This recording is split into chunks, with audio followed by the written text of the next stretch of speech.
Welcome to the show. Thanks for being with us. 5 on It Live begins in 10 minutes.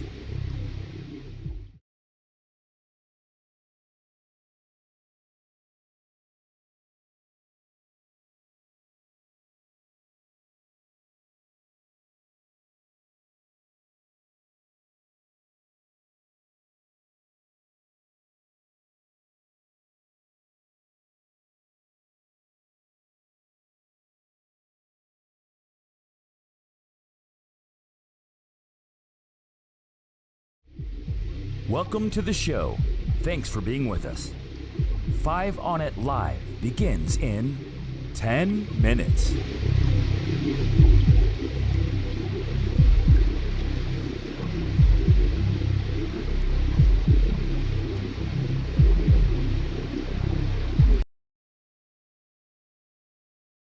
Live begins in 3 minutes.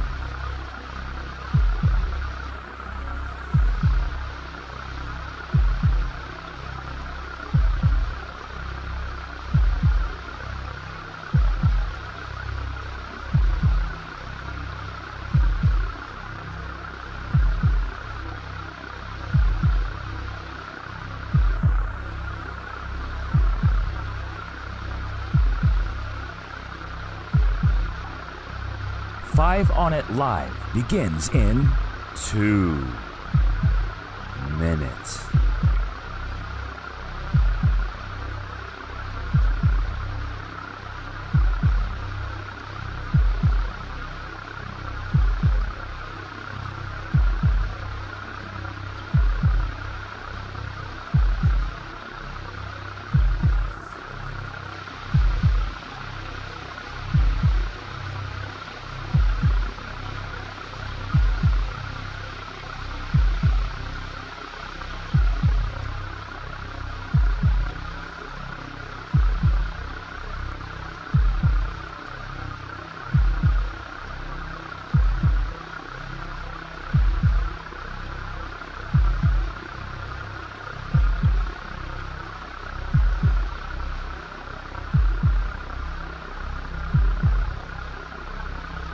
Five on It Live begins in 1 minute.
Oh, hi. Welcome Hi to there. Live on It Live. We're a little late getting started, but that's live TV. Let me welcome our first guest, Mallory, the Mm. moon. The moon. I was like, "Wait, what? Huh? The Whatever. moon. I don't know The what's happening." fucking The moon is right moon. above us and will pass over It's us as the night beautiful. goes on.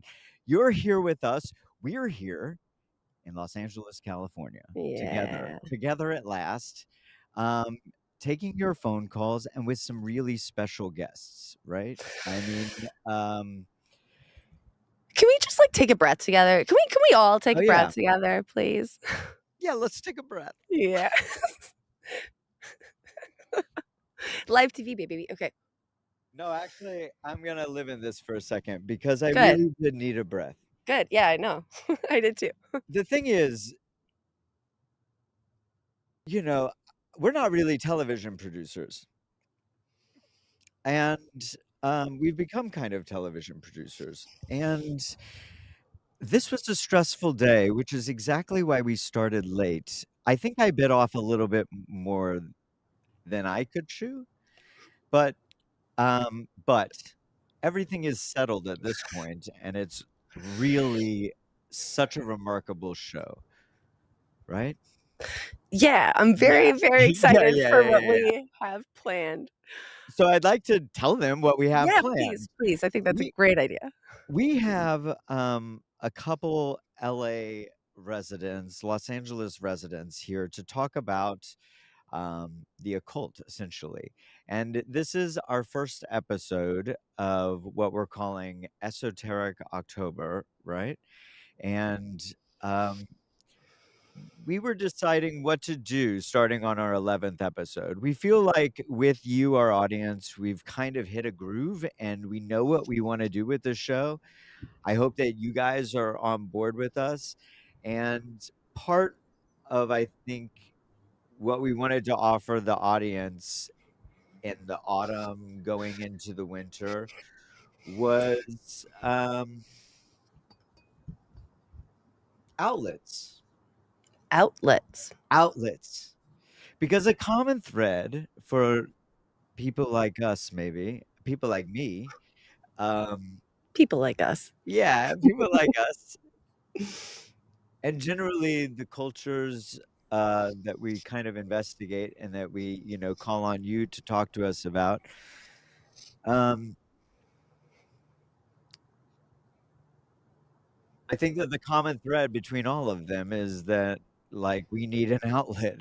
We need an outlet. Ain't that the truth? And so over these next several episodes, hopefully we will be providing you with a different perspective and a different outlook or a new understanding of what outlets might be there for you.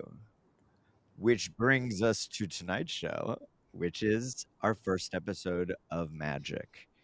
And we're starting with, I think, some light. Generally, we're going to be in the light magic. And so we have um, a practicing occultist, a collector of rare, like satanic manuscripts and books and stuff.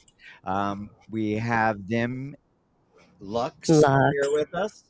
And we also have Michael Patterson, who's a music producer. He is kind of like an occultist creator or crafter in a lot of ways. Um, Very interesting person as well, and a good friend. So we've got like really a hell of a show. Partially as our guests are running a little bit late, they were writing the moon. And yeah, we're just not there yet. So they're gonna be here soon. Um, Hey, Craig, how you doing? I don't know. I'm doing great. I'm here with you. We're here in Los It's Angeles, really, really nice to be in LA with you. I'm back in LA, back baby. in LA, back in LA. And yeah, we got into it as soon as you landed. Like, Mhm. boom, this is what we're gonna do. Let's get this view in particular. And these people involved and And then today was all of the tech and dressing, and that Yeah. ran pretty hard.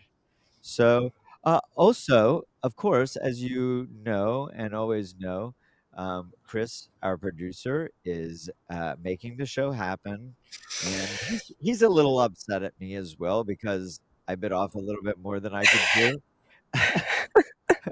But this is how we get better. This is how we get That's better. This great. is how we get better. We. Okay? All You of know, we us. lit all these candles and the wind blew them out. You know? Anyway, did I mention that today's show is about Satan? Oh yeah, I forgot to say. As you know, and if you don't know, and if this is your first time here, this is a fucking call-in show, and we invite you to call. Our phone number is 712-345 on it or 6648. 712-345-6648. Please give us a call. We're going to be getting into it. We probably won't take your call yet. And Oh, we're doing a show, baby. yeah, we're doing a show. Okay. Hey, I think that that's a good enough intro. We can bring in the guests if they're here.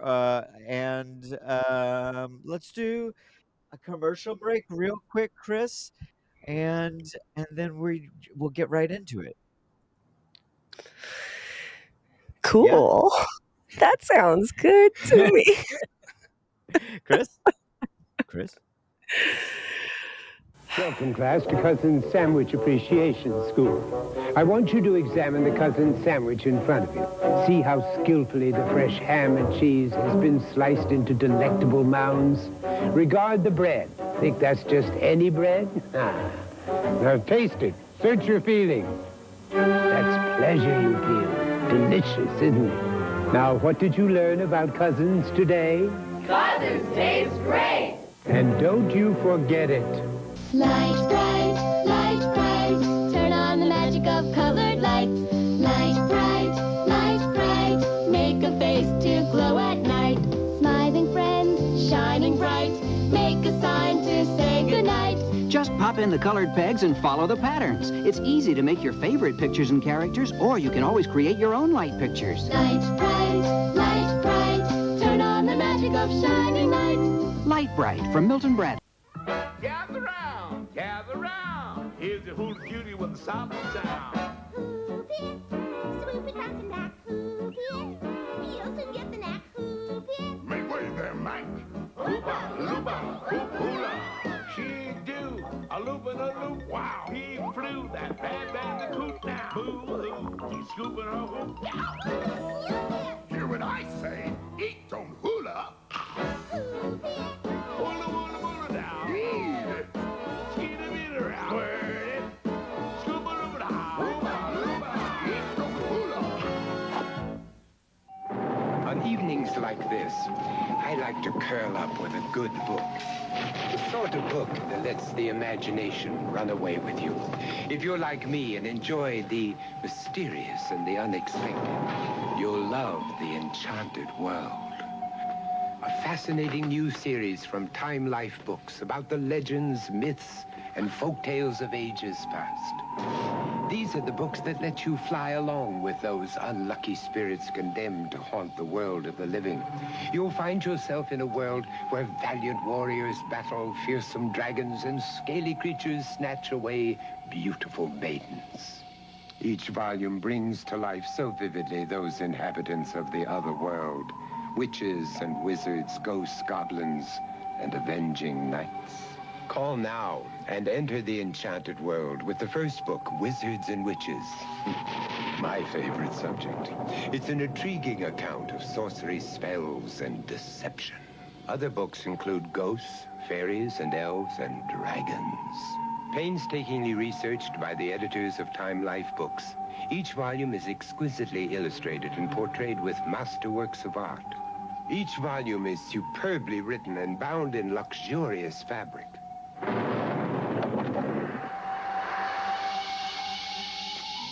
Only remember, once you're lured into the enchanted world, There's no telling where your imagination will take you. To order your first book, call now, 1-800-453-3900. It will be sent to you free for 10 days. Keep it and pay just $14.95 plus shipping and handling. Others will follow about one every other month. Keep the ones you want. Cancel anytime. So call 1-800-453-3900. Hi, I'm Craig. Hi, I'm Michael. This is Michael. This is Michael Patterson. This is my great friend Michael Patterson, here to speak about your experience in the cult. Michael, would you mind introducing yourself a little bit? I'm Michael. Hi, Michael.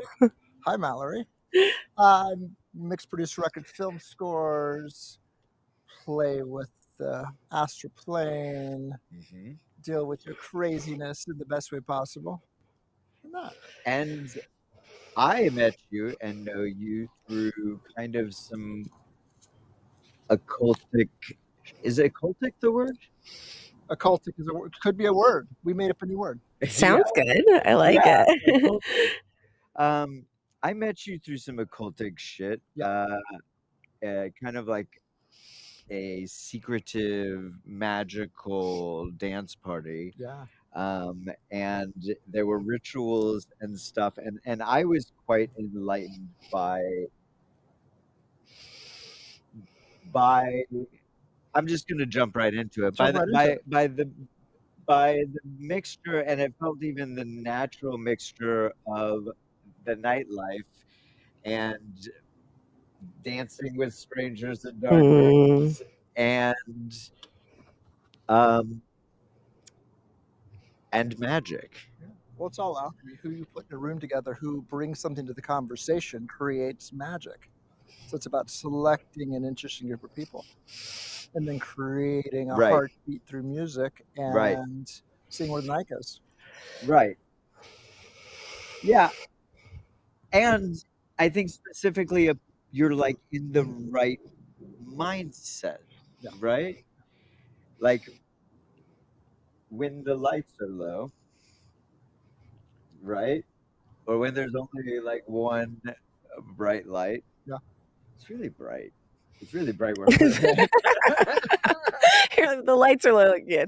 Show called The Light. This shows you're right. The light. Yeah, the light.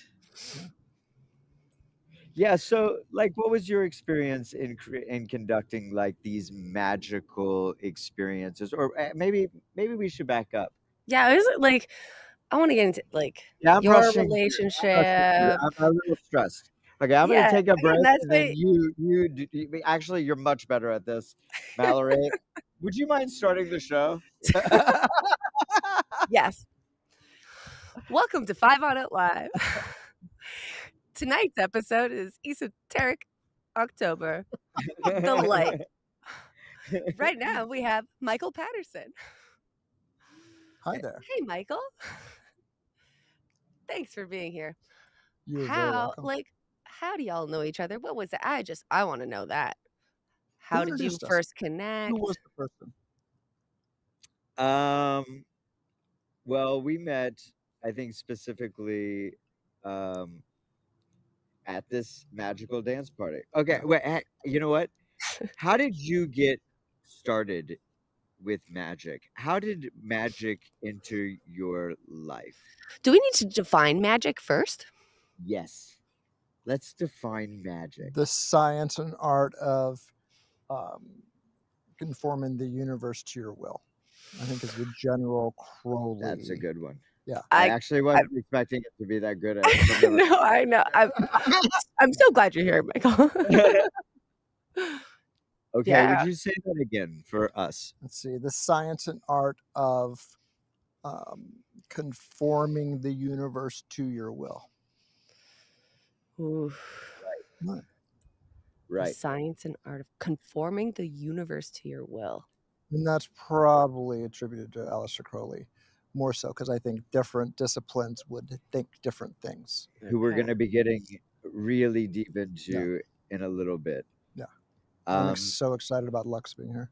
And I'm having that really conversation. excited about Lux being here as well, and they have brought several books, like I've said, that we're gonna get to look at. I forgot to buy white gloves today. I was a little stressed out, so hopefully they'll let us touch the pages. Shit. Well, anyway, So we have defined magic. that's a How did great you get thing. into it?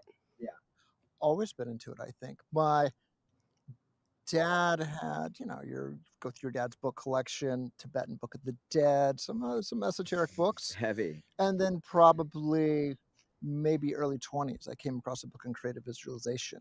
And I think that led me on a path and opened my mind up to the possibilities. And when did you... Okay, let's start here. I'm Yeah. kind of a skeptic. Yeah. You know? Maybe I'm really a skeptic. Which is okay. And but I do believe that you can, like, completely conform your reality to your will. Yeah. Right? What are we living in if not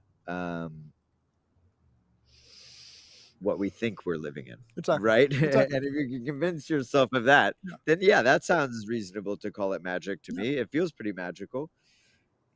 So I can kind of remember when I had an epiphany moment. Can you remember in that way, like when you were able to realize I can actually manipulate my reality? I think it was a long process of having visualizations, and the book on creative visualization, which I later found out was this popular 60s book that I wish I could find again. I was going to say, because you said creative visualization earlier, which I've heard of, but yeah, I was wondering if you could say more about that. Well, in this case, you're listening to a record. Like I remember being, when did Biggie's first album come out? 94, maybe? Right. And I'm sitting there listening to it and imagining myself in the studio and what it would smell like, what it would be like, and putting myself in there while I was listening. And then one day I woke up and that was the situation. I was like recording vocals on Biggie. And I'm like, I manifest it, and that happens over and over. Then once you actually start to put that in practice, where you start to think about what you want and what that path is, and visualize and smell and put it into your mind, that gives you the clues to manifest that reality. I mean, that's pretty big. So do you think that your work in the music industry is a direct correlation to your, like, would you liken it to like the devil at the crossroads? You know, like did you call on that to happen? Oddly enough, there is, and I haven't told Pam this. My girlfriend just put out a single called Crossroads. But in Memphis, the first place... Incidentally, Pam will be on the show later in this series that we're doing.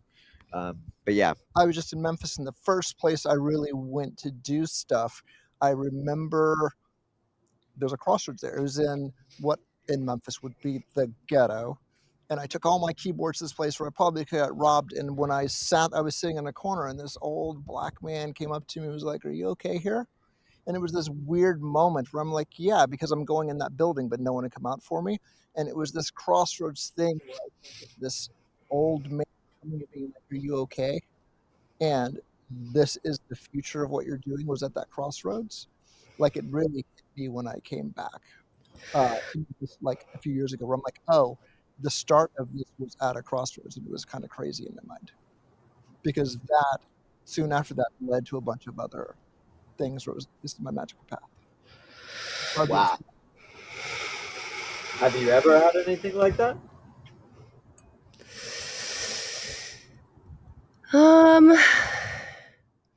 It's hard. Again, it's like I have my own relationship to like magic manifesting, what that looks and feels like, and I feel like anytime somebody explains their experience, I'm like, that makes sense for you, but I can't. What does yours look like? I mean, I feel like the show is a part of it. Meeting Craig, starting the show felt like magic, and a bit of like manifesting in some way. I think for me, I don't know. I think how I articulate it is like I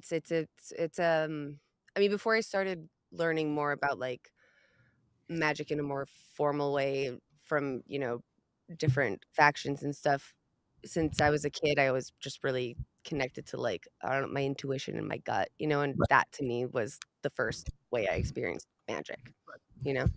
Um, and the more I lean into it, and trust those like the ways of receiving information that feel unconscious in a lot of ways.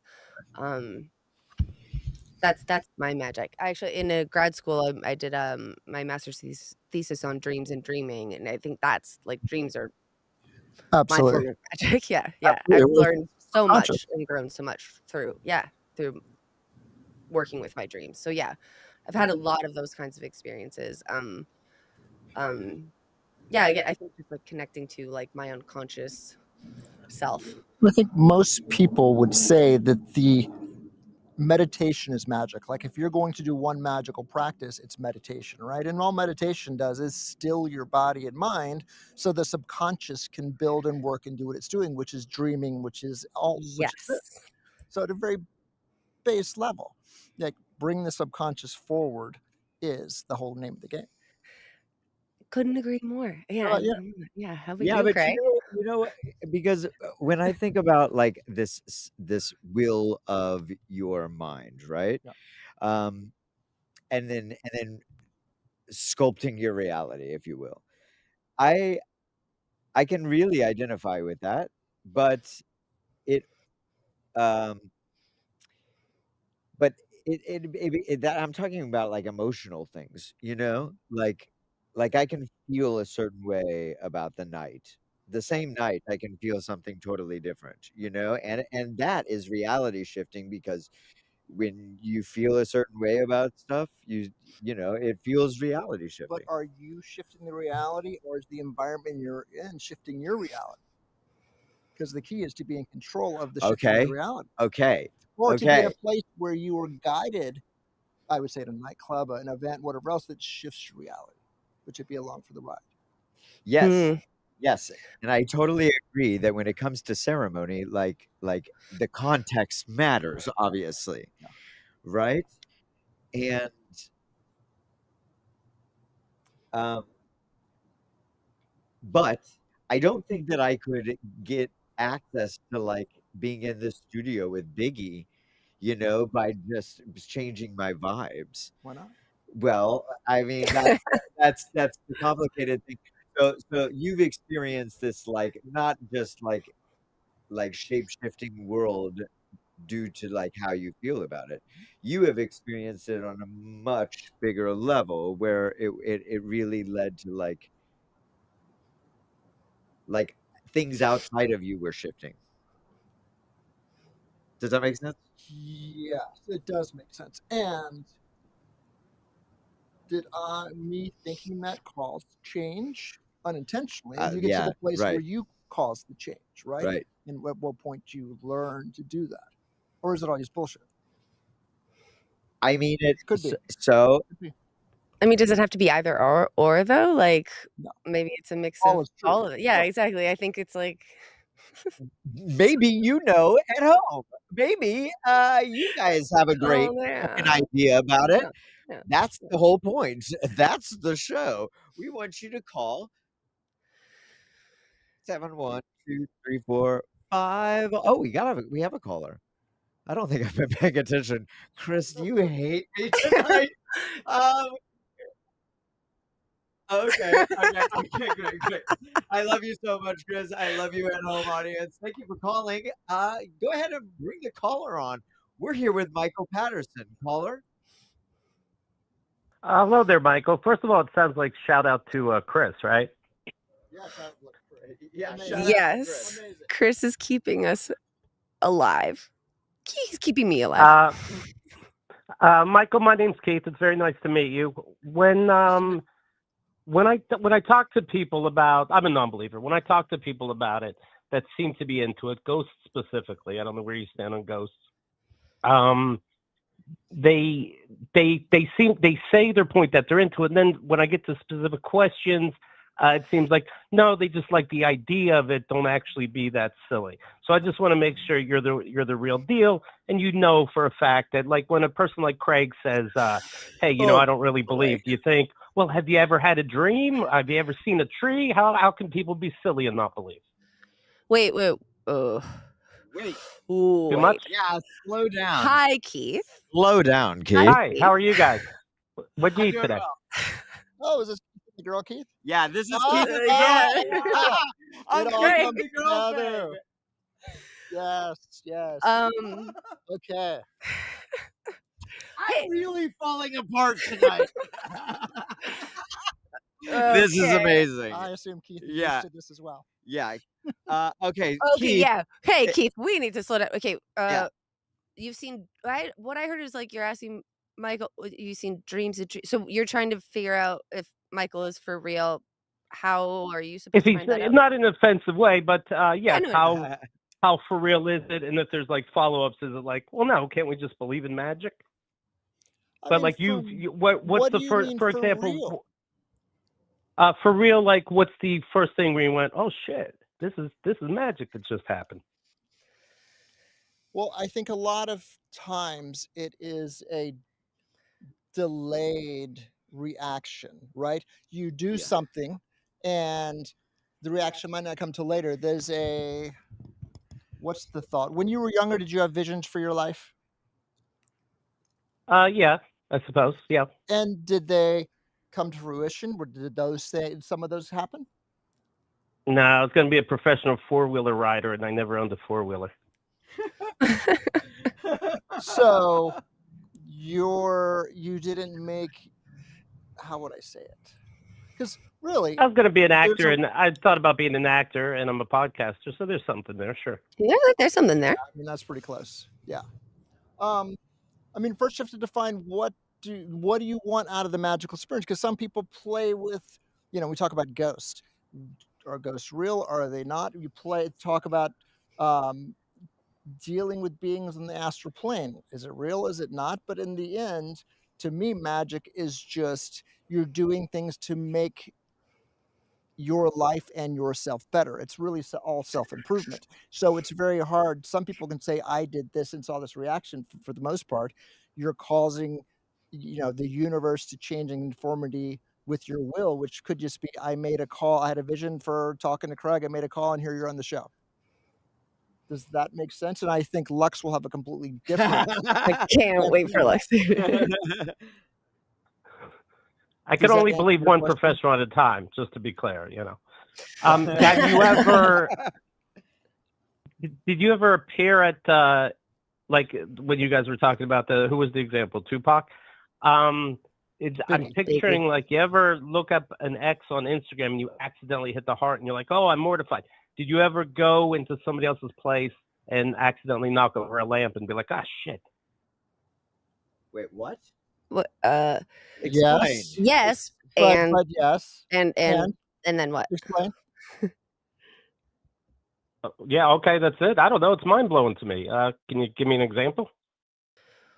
What? Wait, did I lose the thread? No, I'm. Do we need to take another collective breath again? Wait, Keith. So you've accidentally hit like on an ex's thing.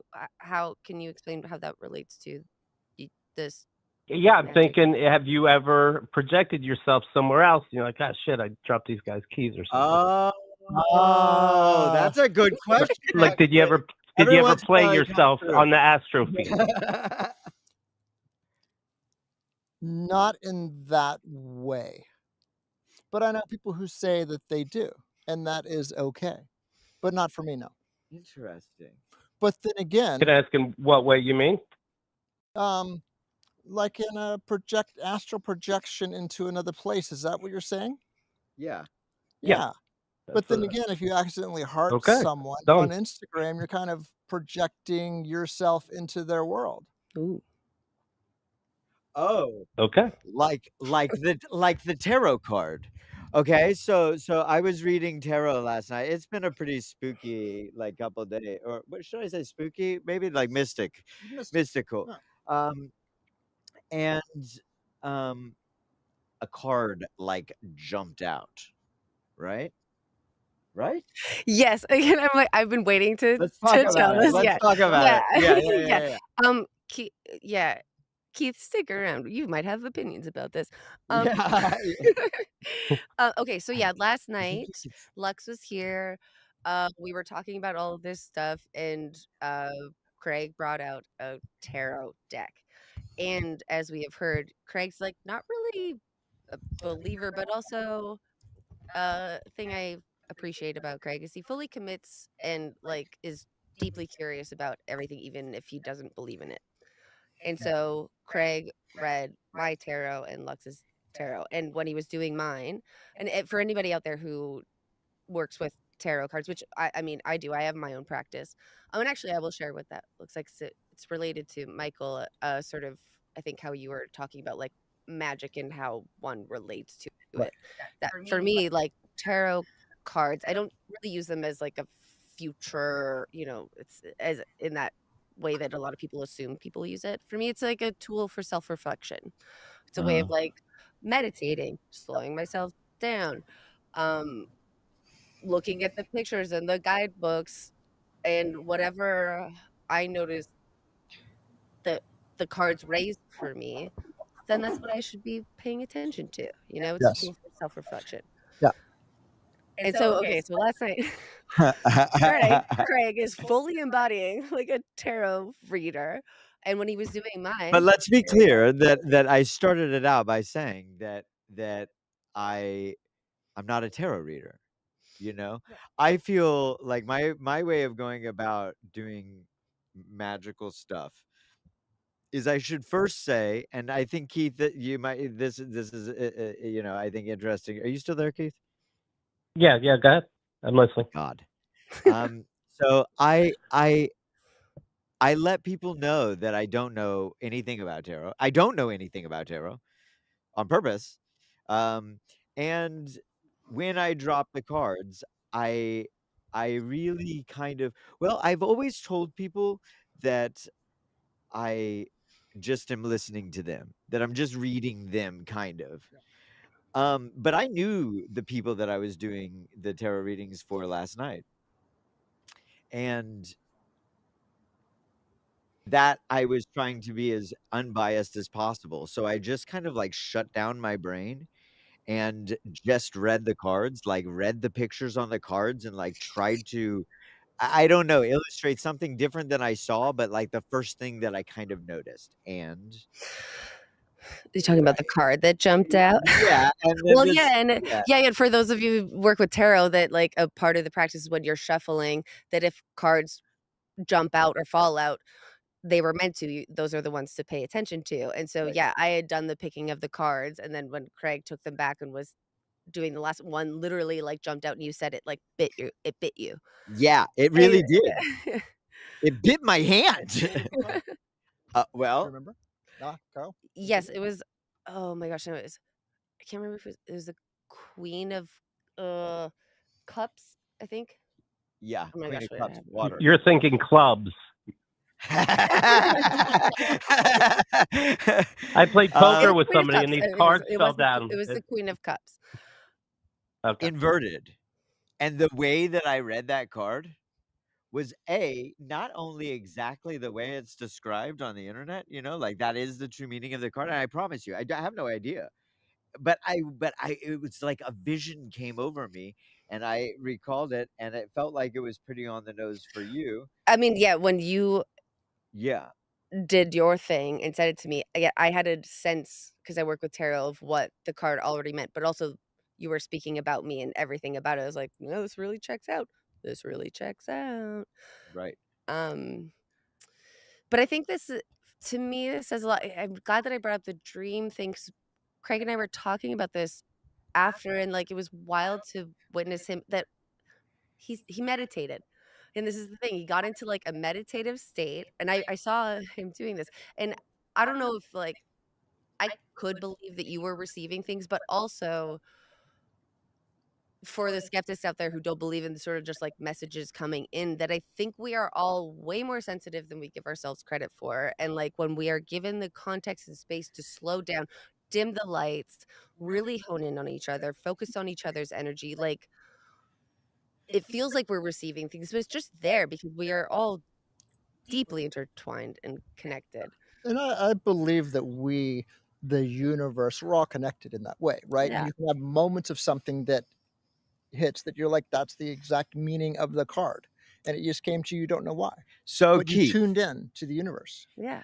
so Keith, to speak directly to what you were asking, like it did feel metaphysical to me, although I can analyze it and make some logic of it, that it wasn't, and that I felt like your energy or something. But I guess that is anyway. My point is that do you think that like that bounced out at me for some supernatural reason? Do you think that it's possible to have that intuition that something is not quite explainable by your normal experience, or what you've accepted as truth to accept your reality? Or like what you like can touch, feel like a real, the tangible, in like a physical way.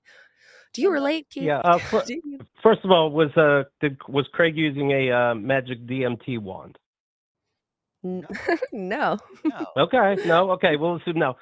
The card thing isn't as exciting to me as this astro plane talk. To me, that's exciting. When a woman said she's a witch and she went to bed and the table moved the next day, and I don't feel like she's lying to me, that's the exciting stuff. I don't know. A card doesn't make me pre-cum, but going into somebody else's head and shit, Not to go too far off topic, but if you've noticed when you talk about astral, if you've noticed that all the talk has gone from interplanetary to basically interdimensional when we talk about UFOs and UAPs. There is a reality of the astral that I do believe people will come to be shocked by in the next 4 or 5 years. Okay. Okay. And also, by Now the we're way, talking. Now we're talking. Can we get a hint? Well, and I assume if I remember correctly, that you didn't call Craig when you had the edible experience of the mushrooms, that you might have had some kind of otherworldly experience. Well, that'd be On a weird different if plane. he says he wasn't actually there, and I'm just It was thinking acid. It was acid. That's What right. the fuck? I never told you this. But you It's listen on- to the show. It's on a podcast It's on a episode. podcast. I forgot. Craig, Jesus, you're easy. Michael, I am so glad you are here. Wait, Keith, you put that out? Oh no. Wow, that was a great read. That was a great read. Have you gotten your hands on the Darkhold? The what? What? I think he's Okay, it doesn't matter. Do you ever watch TV and movies that talk about the occult or things like this and be like, well, this is bullshit? Does it ever upset you? No, because all is true, all is real. It doesn't. I mean, it's entertainment. You're supposed to be expanded upon. Does it upset you, Keith? It seems like it does. Does it upset me? If I see like a movie about comedians and I'm like, this isn't how stand-up works at all. This isn't what goes on behind the scenes at all.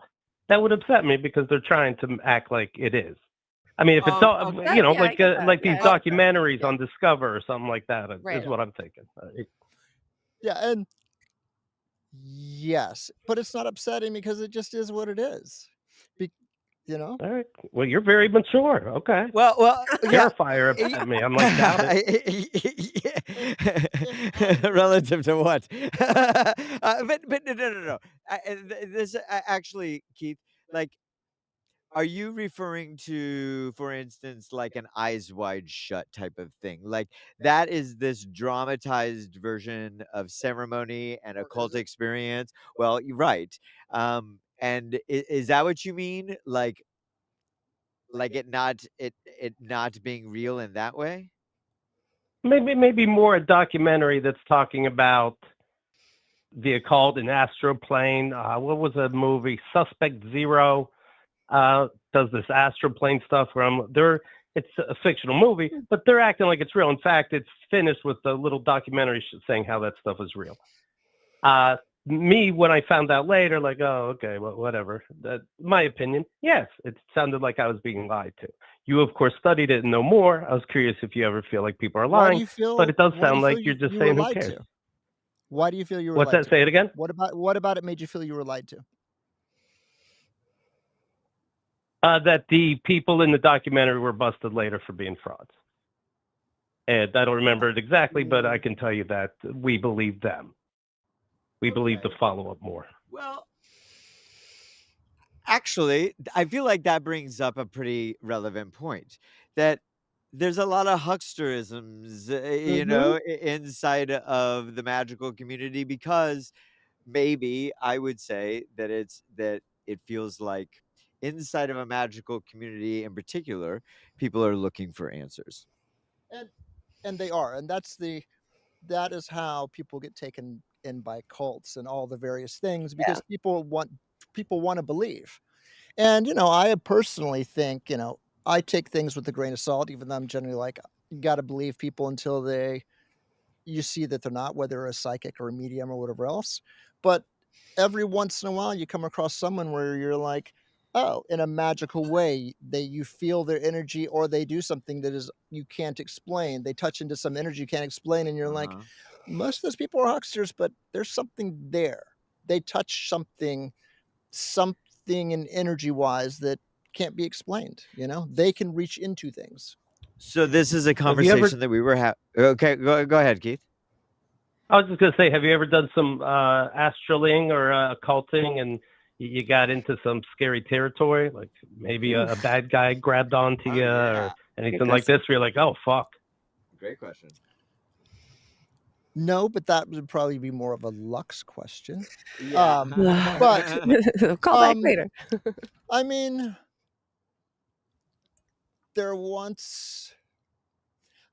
maybe, but it was unintentional. I once had a little exorcism. No one's blaming you.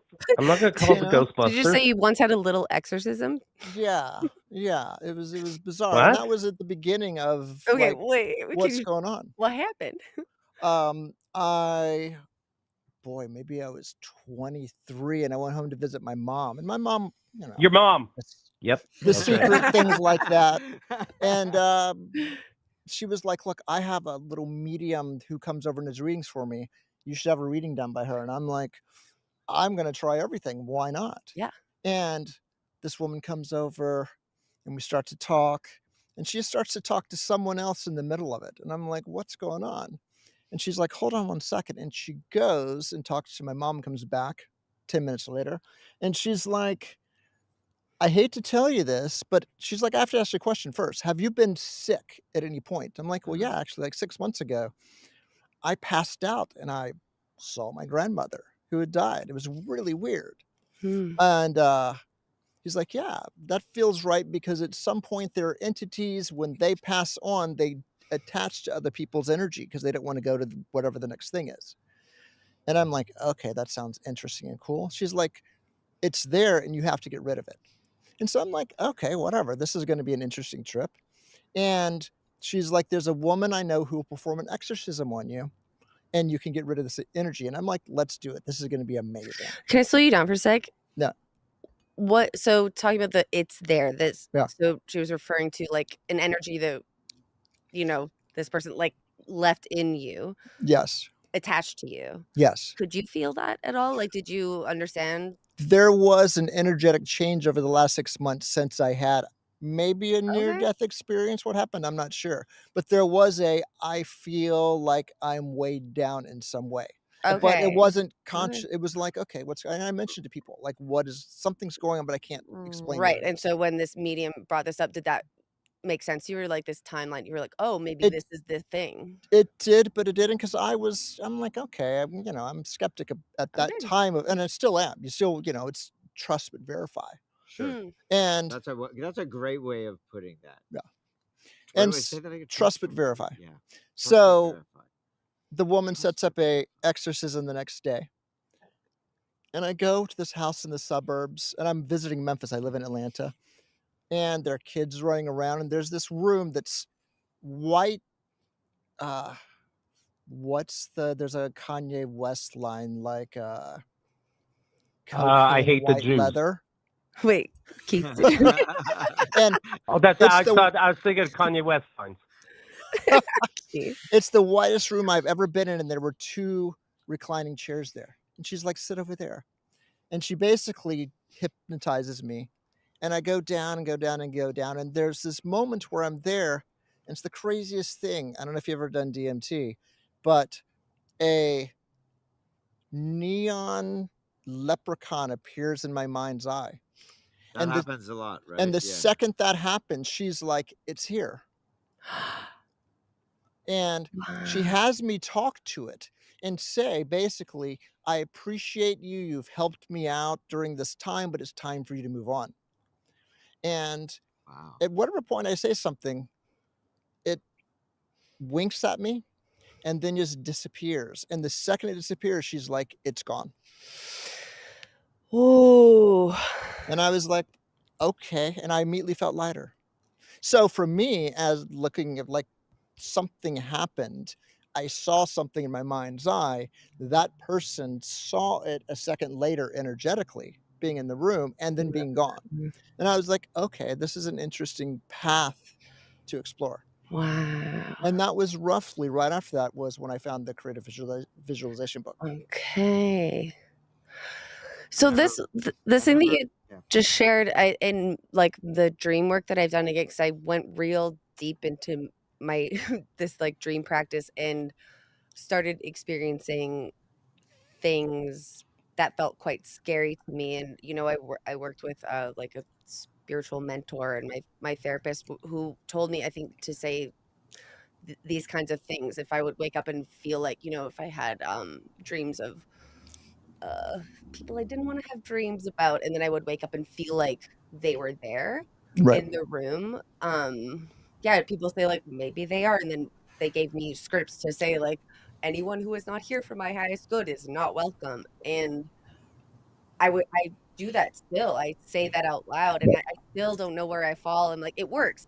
I feel the lightness. I feel like it protects me. Have you ever said that at a party? No, but I want to now. Yeah, what's the difference in that space and in real life? Thank you so much. No. Thank you. Yeah, no. Can't wait to try that out. Because the reality is all magic is things like that. Yeah. Like there's all the space stuff, but it's really improving your life. What are the things you can do to improve your life? And those are the people around you. I agree with that so much. I can't believe I didn't think of bringing that into my And some people use ritual. Some Mhm. people, ritual can be, I am this angel. It can also be working out and meditating. Yes. You know? Yeah. Yeah. Yeah, I agree with that. Space is boring. I agree with that. By the way, I got to be honest. This just happened to me just now. There was some kind of fly on the screen, and I knew it was on your guys' side, but I checked just to make sure it wasn't on mine. I went to touch it, and then the camera angle changed. Fuck crazy. Magic. I don't think that there's a fly on our. I've seen a fly flying around. Really? Right here. Yeah. We're outside, Greg. Have you ever thought about the We're idea? outside? We are? Wait, are we on television? No, that's a joke. I know exactly what's going on.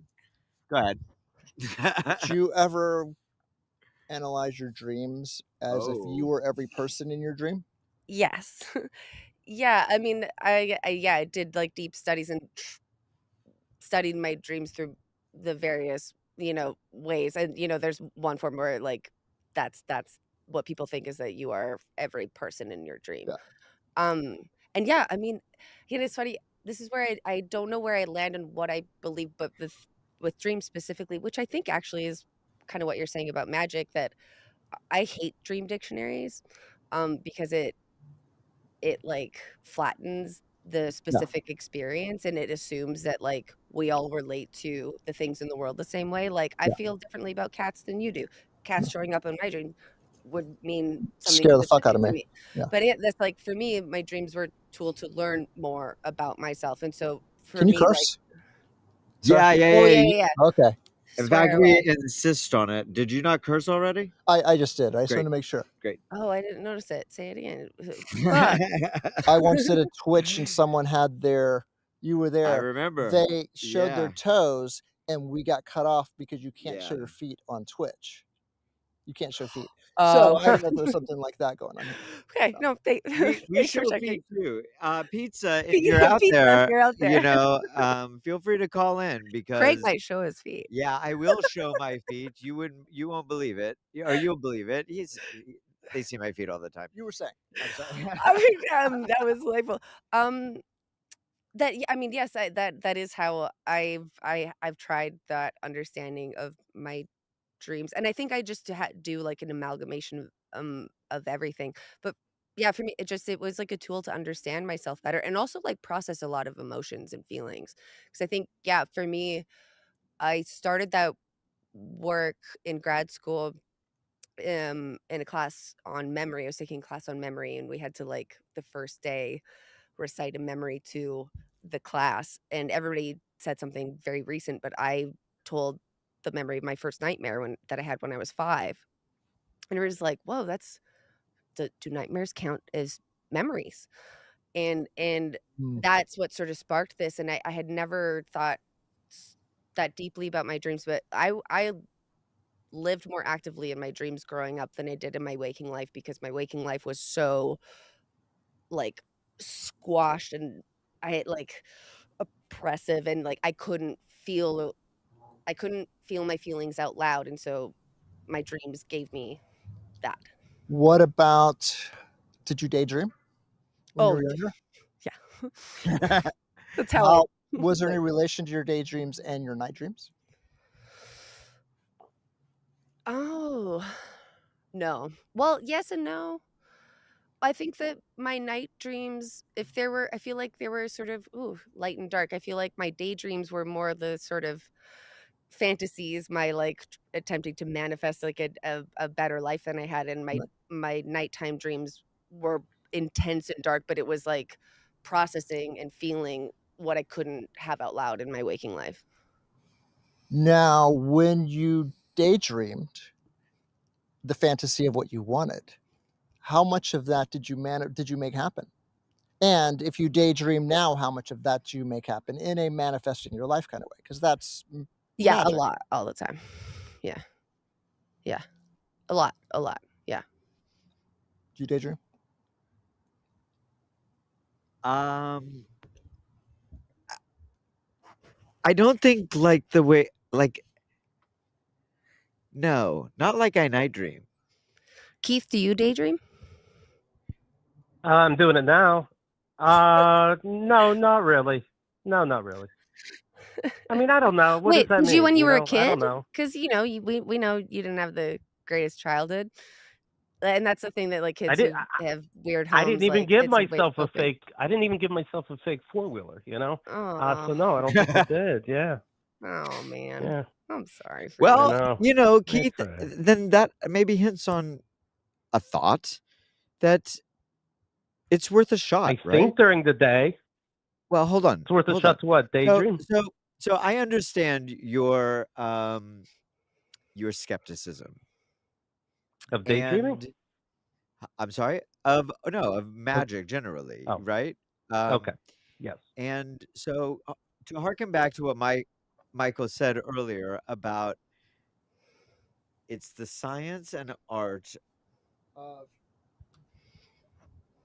using your will to change the universe, to affect the universe. So if that can simply be like just changing your perspective on something. And in fact, as I'm asking you this in particular, that seems difficult for you. And so I'm saying, call it a change of mind, call it a change of perspective, call it a concession to what you know is true.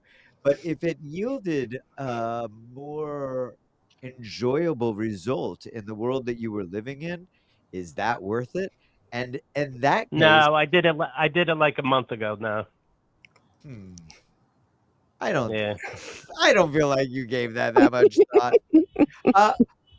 Keith, do you have any I final spent a questions couple hours before a day you for a go? week a month ago, and Well, I have a question for Keith. Yeah. I have a question for Keith.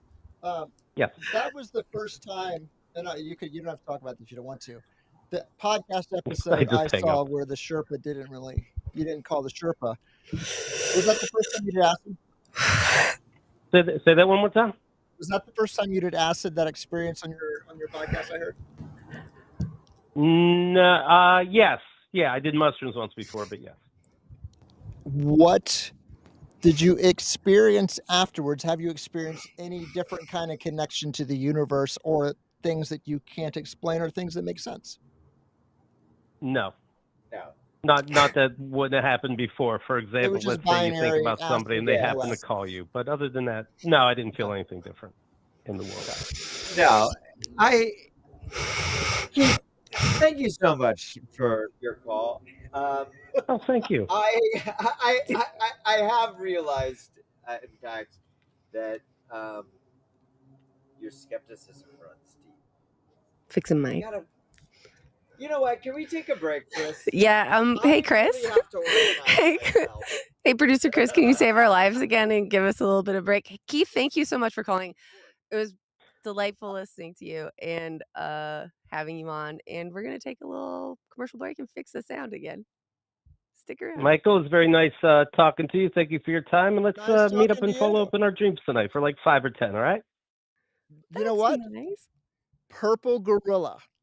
Let's try to Ah, manifest. shit, a that's going to purple gorilla. happen now. Shit. It will. Yes. All right, It will. fair enough. It will. It will. All right, later, guys. Thank you. Bye. Thank you, Keith. Love you. Bye. You know what? We're doing a break. We're doing a break. Yeah. Enjoy all of this stuff.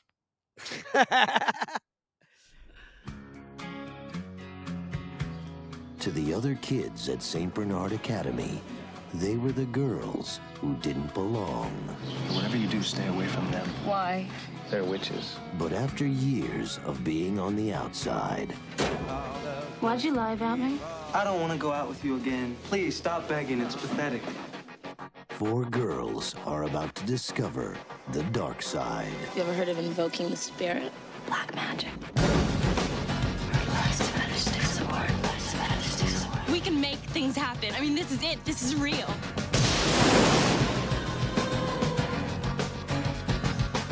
Columbia Pictures welcomes you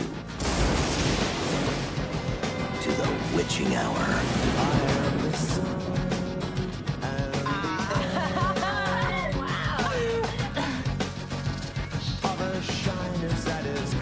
Check it out. Her spell is working. Sit.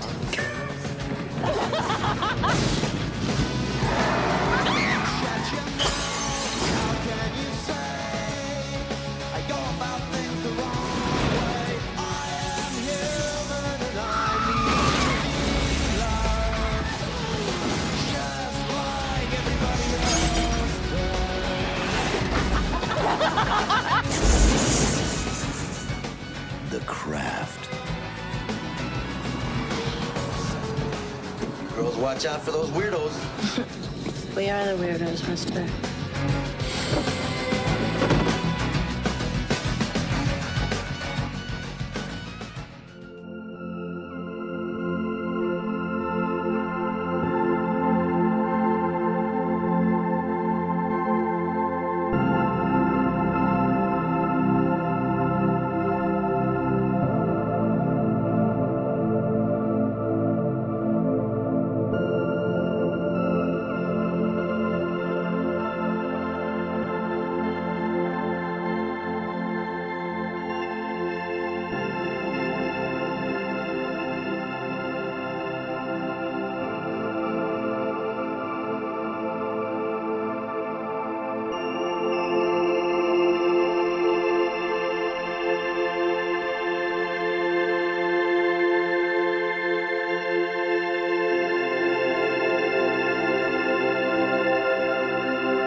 Vem är du? Jag är döden. Kommer du för att hämta mig? Jag har redan länge gått vid din sida. Det vet jag. Är du beredd? Min kropp är rädd. Inte jag själv.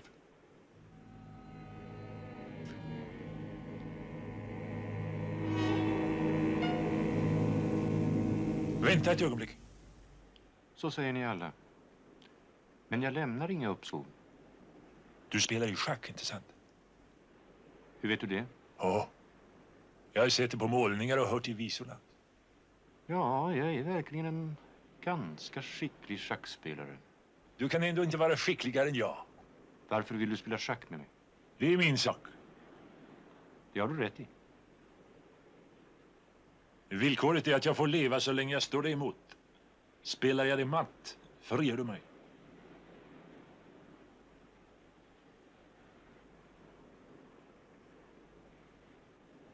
Du fick svart. Det passar ju bäst så. Inte sant?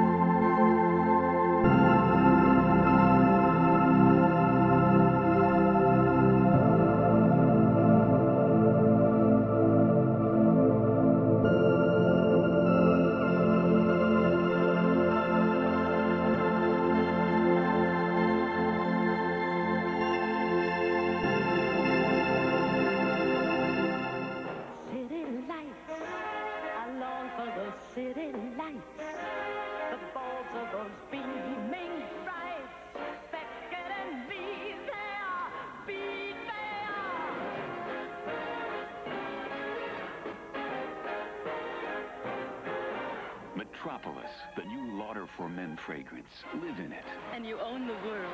Love them. Now exclusively at Neiman Marcus. Madonna's brilliant new album, Ray of Light. If I could milk your heart, substitute for love. Ray of Light. Nominated for 6 Grammy Awards.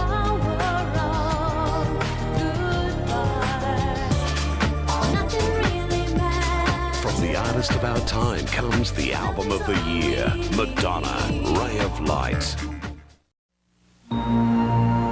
How would you explain it? A woman in Wisconsin is doing the dishes when suddenly she's possessed by a terrifying feeling. She's positive that her young daughter has just been in an accident. She quickly makes a desperate phone call, only to learn that her feeling was true. How would you explain this? A dozen people around the world who never met each other describe an encounter with a being from space, and their descriptions of the creature match almost exactly. And how do you explain this? A man's heart stops beating in a hospital, and he sees a blinding light that doesn't frighten him, but fills him with an indescribable feeling of peace. And how can you explain the growing number of people who feel that they've had a brush with something beyond our everyday understanding? Maybe no one can fully explain these things, but they can no longer be ignored. That's why Time Life takes a serious look into this world with a remarkable new series, Mysteries of the Unknown, to provide an objective and comprehensive look at what may lie beyond our ordinary reality. How can you explain this? 4 men are drawn to an ancient Anglo-Saxon fort, site of a fierce battle. They enter the shadows of a ring of trees, and without warning, one of them is grabbed by an unseen force, lifted 5 feet in the air, and suspended for 30 full seconds. There are so many hints of a world more remarkable than we ever imagined, and of abilities that we barely suspect. Mommy, all I could think of was you. I know. Send for your first volume on a free trial basis and see if you can explain these things away. To order your first book, Mystic Places, call 1-800-548-4600. Examine it for 10 days. Keep it and pay just $12.99 plus shipping and handling. Other books will follow, one about every other month. Keep only the ones you want. Cancel anytime. Call 1-800-548-4600. Hi, this is Morgan calling in. I'm an old friend of Mallory's. And I just wanted to call and say happy birthday. I love you. It's so amazing to watch what you and everybody are doing on the show. I love it. And hopefully you'll be hearing from me live sometime soon. Have a great night.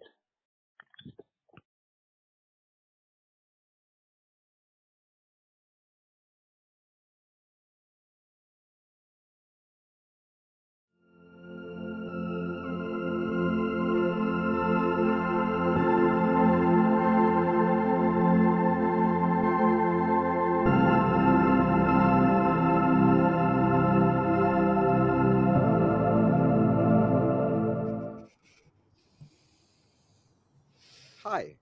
Welcome Hi. back. Quick question. Yeah. What was the music in that bumper on the social media Instagram last night? It was great. Oh, Boren and Club of Weird. Gore, this German jazz band that I've been into for a while. Yeah. And yeah, that stuff, if you follow us on Instagram or any of that jazz, that was, yeah, a really great band. And I definitely suggest checking them out. And it's called Midnight Radio, is that album. Is there a 5 on a Spotify playlist? No, but that's a great idea. That is a great idea. Although you don't use Spotify, do you, Craig? No. Oh, no. No. And actually, here's an interesting story about that. Mallory. I recently have become single again. Heavy. Annoying. You've become what? Single. Again. Yeah, single again. How depressing. How fucking depressing. Anyway, I've been on like the dating sites, you know, and I was texting with somebody, and they said, "Hey, you're too young to be sending me Apple Apple Music links," which I thought was absolutely ridiculous. Too young to what? I'm too young to be using Apple Music. Oh, it's too bad. And yeah, and so I'm like, what? I should be doing Spotify. Spotify? Yeah, I don't even. And I guess that's the consensus. And have you experienced that ever? Like are people? Yeah, you're a music producer. Yeah. I've never heard that, but I also I don't use Apple Music.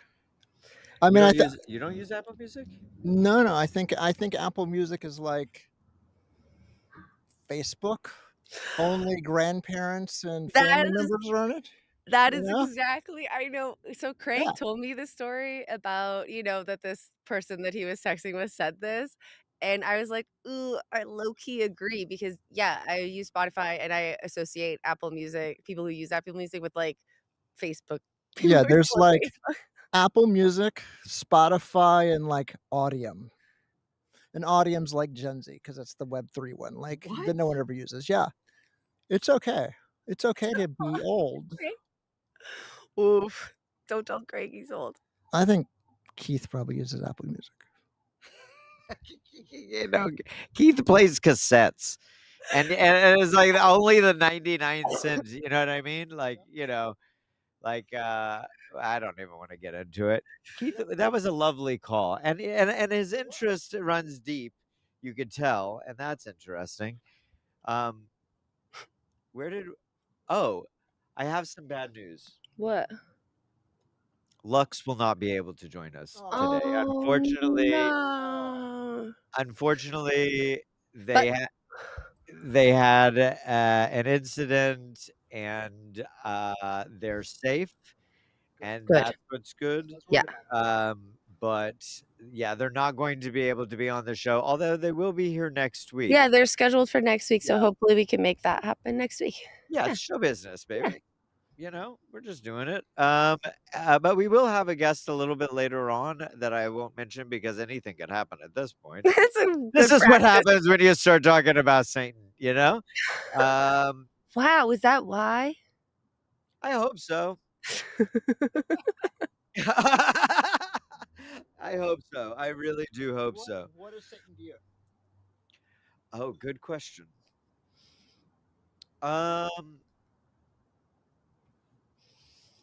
Yeah, okay, this is a great question because Repeat the question.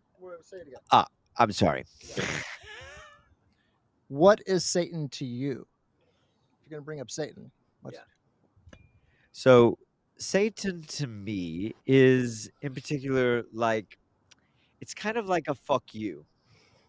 Right? Like Satan as a myth, as I understand it, is this like evil entity to be the antithesis of what is a god, an all-loving creator, right? And so, like God, Satan is the creation, you know, by man, in my opinion. And for instance, like I've often called myself a Satanist, right? Because I want to be. What is going on with this microphone? Is it the microphone? I don't know, man. I mean, I should know. It's really embarrassing. Turn up the gain. Hello, hello. There you go. Okay, there we go. Okay. Maybe Craig stopped fiddling with things. That's probably a good motto for life, Craig, based on my experience. Yeah. And just leave it there. Yeah, we're good. We're good right here. Yeah. Okay. So I've called myself a Satanist a lot because because I want people to fucking go away with the question. You know what I mean? Like, oh, you're a Christian? Fuck you. It's basically like saying fuck you to whoever's going on. I'm evil. Unless it's somebody who's in on the joke that there is no real such thing as evil, right? And then they read it as a fuck you. And it's like, okay, I'm not offended by that fuck you. That's it. That's funny to me. So I relate to them. Quick aside. So there's no evil. How did you phrase that? Yeah, I don't think that there's evil. I don't think that there's evil. Michael, do you believe in evil? I believe in all. So maybe evil, dark light. I'm not sure. Okay, so words are really important. Yeah. And I think for me, I would land on maybe saying like I don't believe in evil because the way that it was presented to me was in a very binary way, that it's like things are either evil or good. I absolutely could include evil in if it's like in a nuanced, complex way, but that's not how anybody ever talks about it. Dragging a cat behind a truck, evil, not evil. Oh. Shit. Shit. Because it's really about probably intent. Okay. So I'm glad. Okay, so we've defined magic. Okay, so how does one define evil? Is it like pornography? You know it when you see it in that way. But I think it's doing something harmful with intent, potentially. But then again, what is harm? Is harm I stole $1 from my grandmother, or is it, you know? So I think for me there might be a difference between like I wouldn't never want to call someone evil, but they can do an act that is evil. Like they can. I think I feel like that's the difference because I feel very reticent to like claim that anybody is just like one thing or born evil, you know, Right. but we are all absolutely like, yeah, if somebody's dragging a cat behind a truck, that is an evil act, but to me that doesn't necessarily mean that the person is evil, but they are engaging in an evil act. Interesting. How percentage-wise, how many evil acts do you have to do to become evil?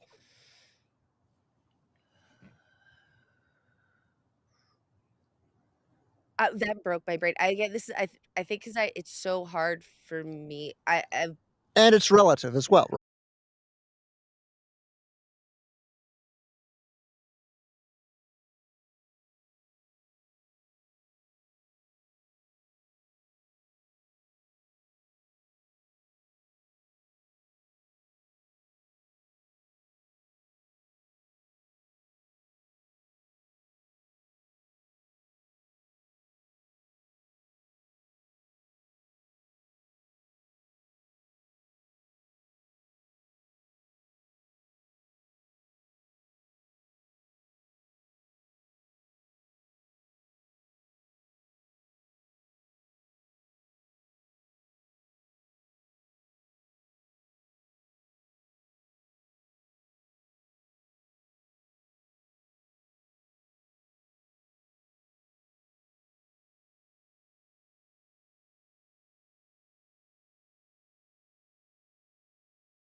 Yeah. Fucking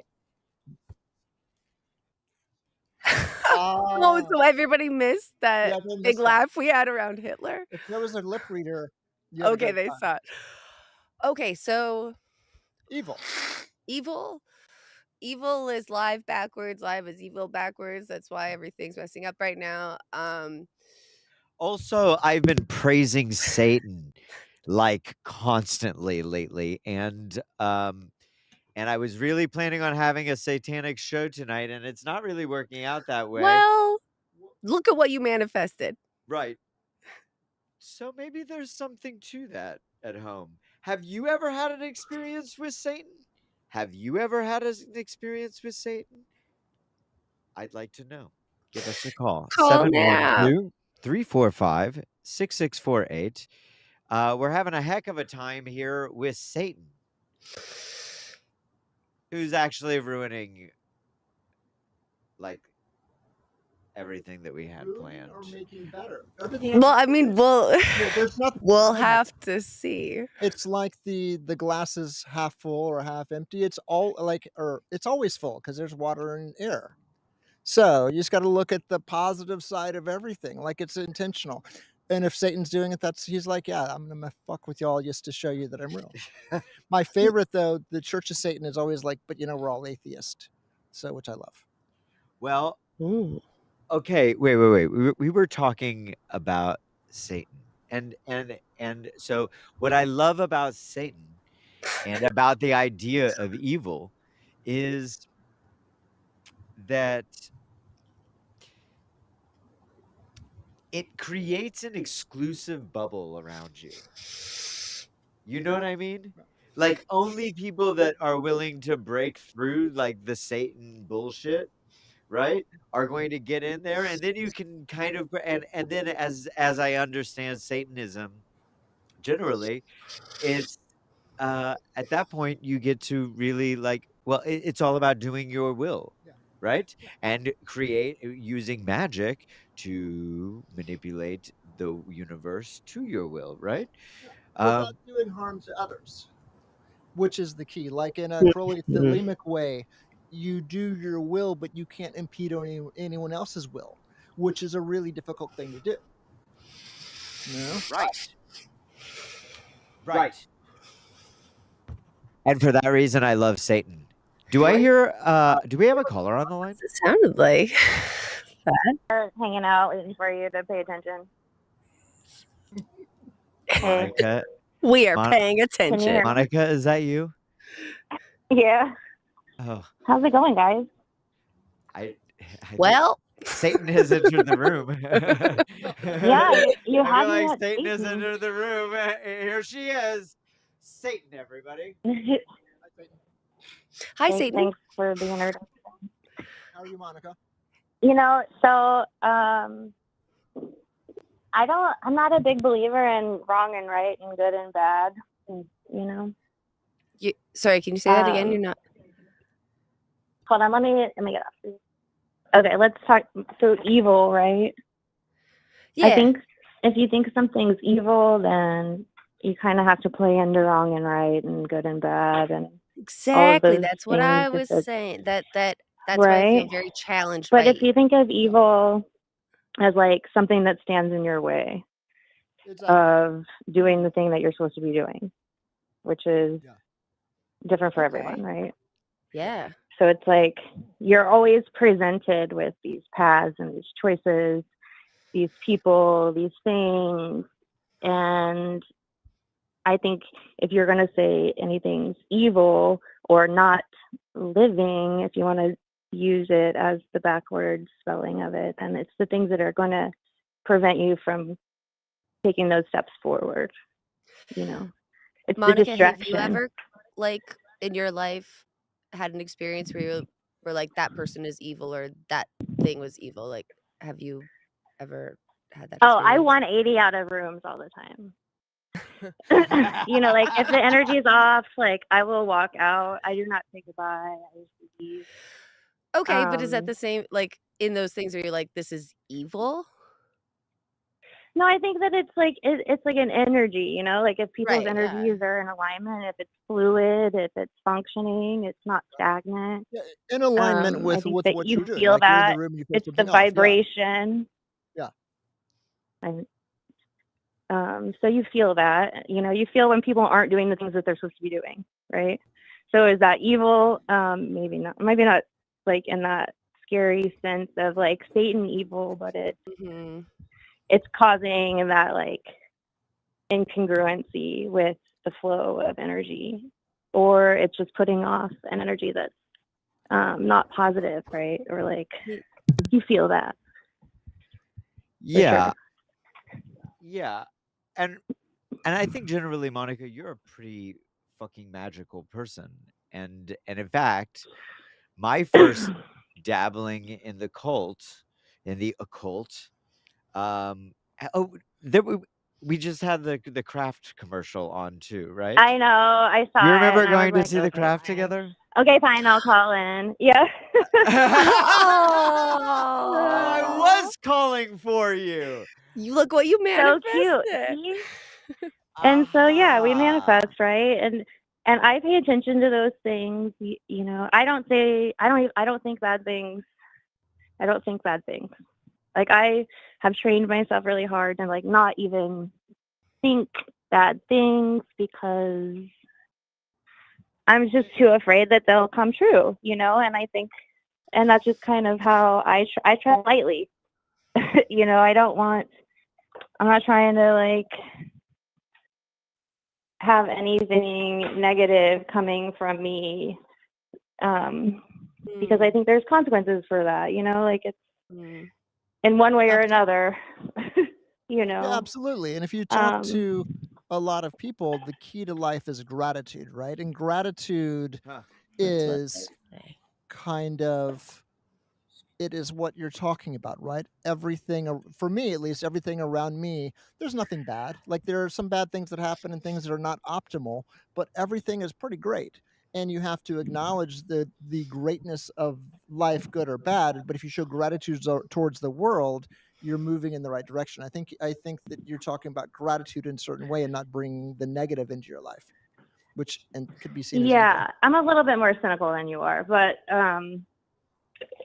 Explain that. Yeah. Explain that. I don't look through at life like everything's great and wonderful. You know, it's like it's another day. You know, where are you right now? Describe the setting where you are. I just walked into my house to get a cigarette, and I'm about to walk out to my orange lit patio. And look up at the sky and realize how beautiful and how big it is. Like it's unbelievable. I mean, look at where's the moon right now? The moon's right behind us. It's right. Yeah.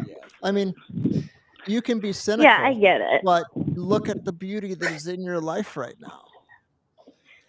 You know? I am There's able no reason to be cynical. you know, I can feel both things at the same time. True. And it is good to feel both things and acknowledge that you can feel both things. Well, I think it's necessary. Yeah.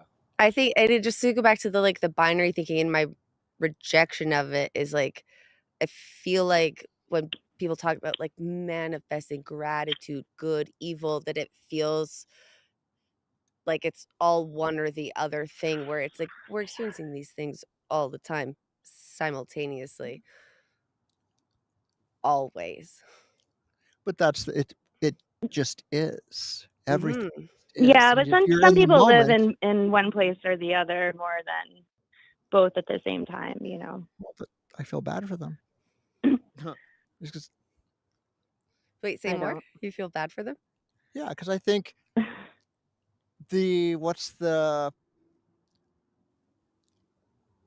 how would I say it? It's coming to me actually. It's something new. The idea of feeling good or bad about something is really about dealing with the future of the past instead of being in the present. Right? If you're in the present and you're in the flow of what's going on, I don't think you can feel both those at the same time because they kind of cancel each other out and you just exist. Whereas if you're thinking about the future or the past in that moment, that's when you're having a negative thought or a positive thought instead of just going with the flow. And that could be very woo-woo. Now that I hear myself say it. Yeah. And I think actually with what you were just saying, it reminds me of sort of like we're all just like grasping for some sense of like control, of like tricking ourselves into thinking that we can predict what's going to happen, or have some kind of control. And that's like, to me, where binary thinking comes from. It's to like make us feel safe, because if we call somebody one thing, like that there's some safety in that, and the thinking is done there. Right. And I guess more. I feel like. Sorry, go ahead, Monica. I guess I feel more like I don't love every day. You know, like I don't wake up like, woo, yay, another day of life.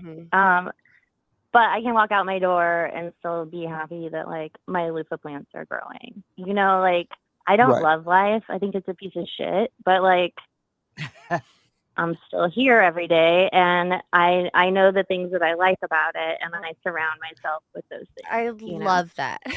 I think my problem with gratitude, again, is where it's like people telling me I should be grateful for being born and being alive. I'm like, I didn't ask to be born. this life. I didn't have to be born. How do you know? Great question. Yeah. Whatever my conscious is now, that's what I feel and believe. It's like I didn't have to be born, and I guess it's important for me to bring in that like the context I grew up in was real gaslighty, where I was told everything is great, your family loves you, everything is great. I'm like, everything feels really bad, and I want to die every day. So it was just like impossible for me to make sense of what I was being told I should be grateful for when I felt when everything felt so Yeah. bad. I grew up, And I was raised basically atheist, and my grandmother told me life sucks and then you die. Like one of my earliest memories of her is and that's just, you know, and it stuck with me because I'm like, oh, grandma, yeah, you got it. Like, you're right. Life does fucking suck. And so, like, you have to I feel like somebody figure told me out that the things too. that you want, That exact same the thing. things that you like. Yeah. And then, you know, figure out those places well, yeah, where and you that's want what to I like be. And thinking about gratitude more, and like, oh, I like looking at my plants. Look at me. I'm helping them grow. That's cool. Like, yeah, look at the moon. Wow. That's I think wild. gratitude also lies with forgiveness and like not taking things personally. Can you say more about that?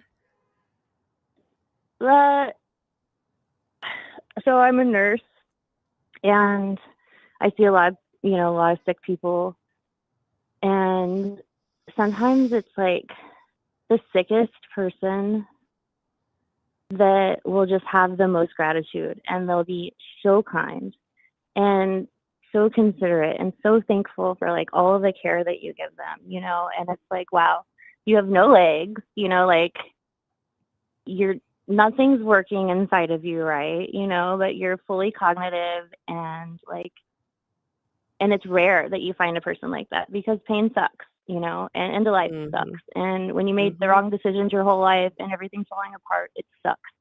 And people are miserable with their decisions, and they can't see past that, you know.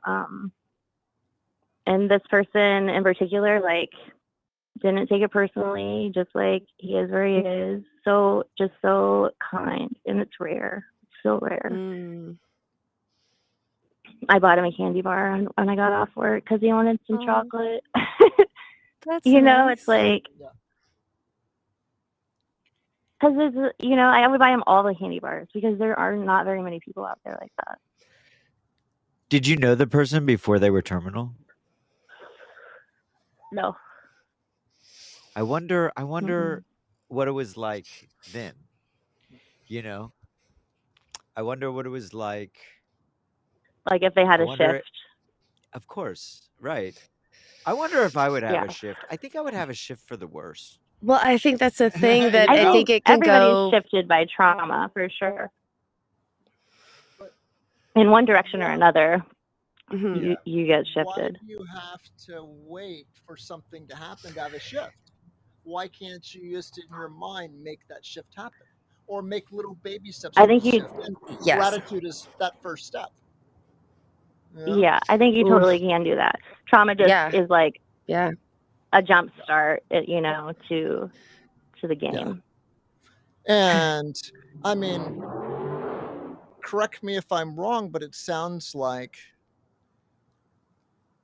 both of you had trauma when you were younger in dealing with your parents, and how like your grandmother was like, life sucks in whatever way. I forget how she said it. And you were like, my family was always telling me things. Those are little baby traumas, right? And here you are in a much better place. But I see that You my got grandmother yourself was a very fantastical woman, glamorous and very selfish. I don't feel what was her trauma name? from her. My trauma, Gabriella. That's a great name. But we just called her Gabby. But I have had trauma, you know, and like my side hobby is death because I experienced a lot of death, and in doing that, which is part of your segment from earlier, like I've read a lot of near-death experience books. I've read a lot of books about people who have lost people and how they connect with their past they're people that have moved on or that linger or whatever. And a lot of times it's like through these different signs, right? So we talk about manifesting, we talk about prayer, we can talk about it like in a prayer sense, because that's a collective energy. You know, occults are like a collective, this group energy. So that would be more powerful. Prayer is powerful because it comes from more than one person, you know. More than one person is manifesting something at one time.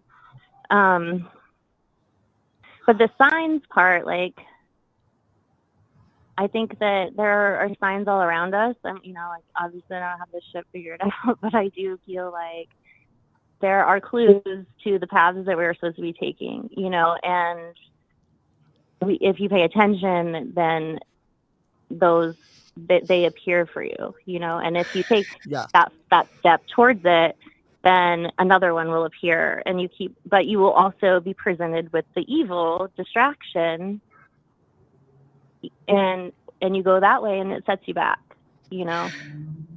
It sets you back from your goal. But so do they appear, or I'm just thinking of, again, like I was talking about tarot and dreams, and like for me, I might articulate what you just said as like when I am really aligned and grounded in myself, in my gut, in my intuition, and aligned with like who I am, then the things I notice feel like signs, but it's not that they're appearing, it's just that I'm noticing the things that are in line with me, you know? Exactly.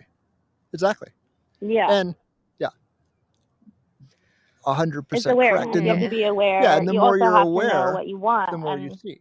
And And I you think see that's others like the aligned biggest with you. component. The biggest Say that again? component is just knowing what you want. Knowing what you want, you know. Yeah. I think that's just the biggest component of. A thing we started talking about is like meditation, and, you know, again, just like slowing down and creating the context where like we can be in our bodies and feel what actually feels right, instead of following all these scripts that we're told that we need to do and force ourselves into situations that might not be right for us. That I think that's why, like, when people start practicing spirituality and meditation and stuff, it feels like magic because our world is not built for moving that way. Capitalism isn't built like capitalism distinctly built to make us not pay attention to ourselves.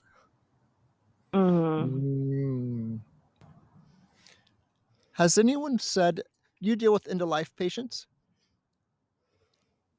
Sometimes. I mean, I see people die. I don't do hospice right now, but I do want to move into hospice. And That feels like a very looking to get my rewarding thing end to of be life part of. doula certificate. Right. Cool. Yeah. Do you because you have started, you said that death is like your side gig or whatever. Like, don't you do like funeral arrangement, or like what is it that you do? Oh no, I gave my first eulogy not that long ago. Right, How but did that go? you're like doing that as like a gig, right? No, it was for a family that I've been friends with for 20 something years. And they lost someone that was my age really unexpectedly, and it was their first loss in the family, and they were all very speechless, as I knew that they would be. And I've traveled down that road a few times, so I wrote their eulogy for their ceremony. And I'm not a public speaker.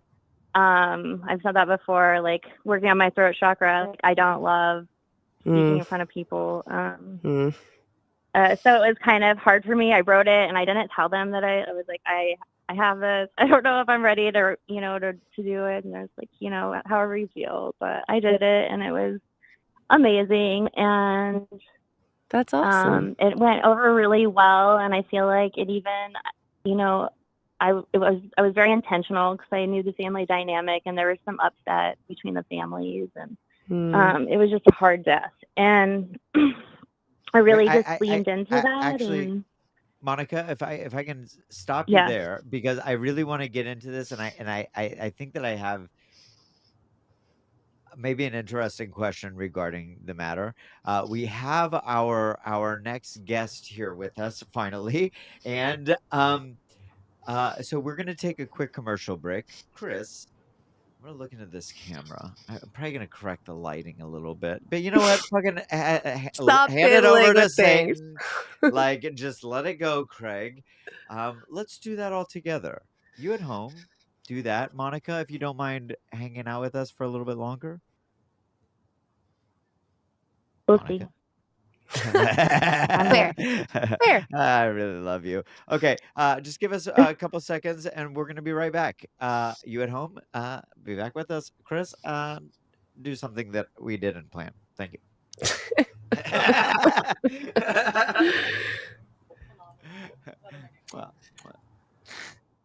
Men mitt uppskov vill jag använda till en enda meningsfull handling. Därför spelar du schack med döden. Han är en svår och skicklig taktiker. Men än så länge har jag inte givit upp en enda pjäs. Hur ska du kunna överlista döden i ditt spel? Jag spelar en kombination av löparen och springaren som han ännu inte har upptäckt. I nästa drag river jag upp hans ena flank. Det ska jag lägga på minnet.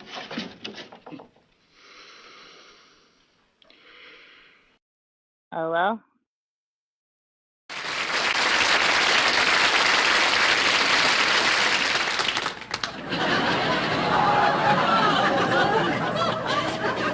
Morris, you know I'm really a fan of yours. That's very kind of you indeed, Vincent. Thank you. You know, I saw one of your pictures last night. Did you really? Yes. What a coincidence. I saw you the night before. Tell me, was that your last picture? I hope not. The two of us. No boogeyman is greater than the two of us. The people scream about the team of Karloff and Price, although we're as nice as can be. My buddy and me. There's just the two of us, and we'll be always traveling on. The two of us. There's lots of gore in pictures for the two of us. He used to shine as Frankenstein, and I was the fly. They forced us to die every time to pay for the crime. They killed the two of us, but we'll be always traveling on. And late in the evening we come out and play. A couple of monsters on their merry way. We go to the graveyard for a corpse or two. So treat us kind or you may find the next one is you.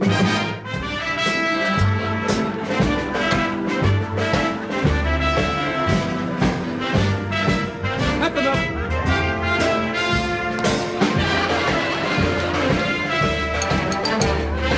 Happen up. See if you can stop him, Mr. Karloff. You take on, Junior. Oh, now take a crack at it, Dadsy.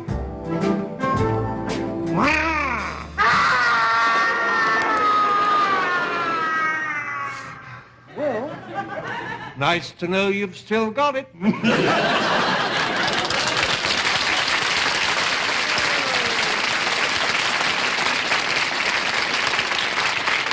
This is the first time I've ever seen the corpse set up with a driver. And the corpse happens to be driving, I guess. What a macabre sense of humor. What do you mean? You know, I really think you're one of us. Yes, you know, he'd probably be a marvelous monster. Yeah. The three of us. A talent scout should hear about the three of us. No movie screen has ever seen a ghastlier sight than we are tonight on the show. Rodo-de-odo. Three of us, and we'll be always traveling on. Let's say it again. It's just the three of us, and we'll be always traveling on. One more time. It's just the three of us, and we'll be always traveling on. No!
My secret diary.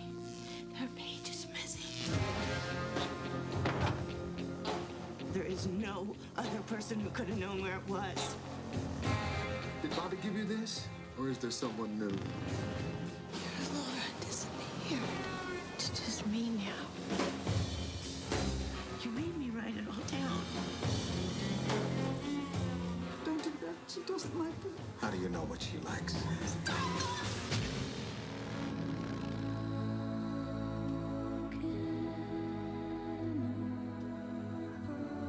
Who am I? I don't know.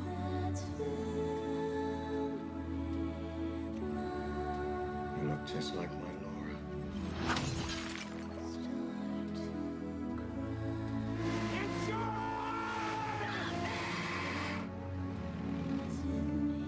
Don't make me do this.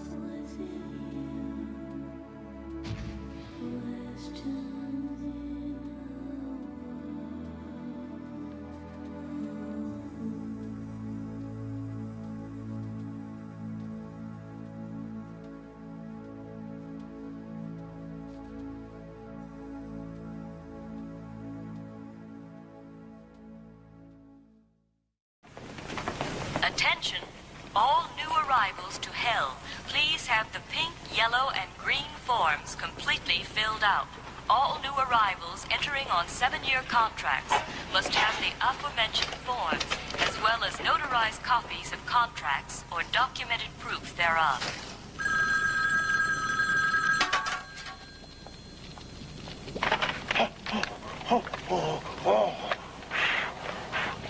Hello, furnace room. Sammy speaking. Sammy, this is Chelsea. Hi, baby. You remember the man that you've been watching? The one that you keep insisting is a hot prospect? Yeah? Well, I've got him here on the monitor, and you were right. Really? He's exactly what you've been waiting for. Can you come up right now? Oh, honey, if I come up there now and Lucifer catches me, I'm gonna be in all kinds of trouble. Oh, honey, you can't get in more trouble than what you are right now. Come on up, Sammy. You're right. See ya.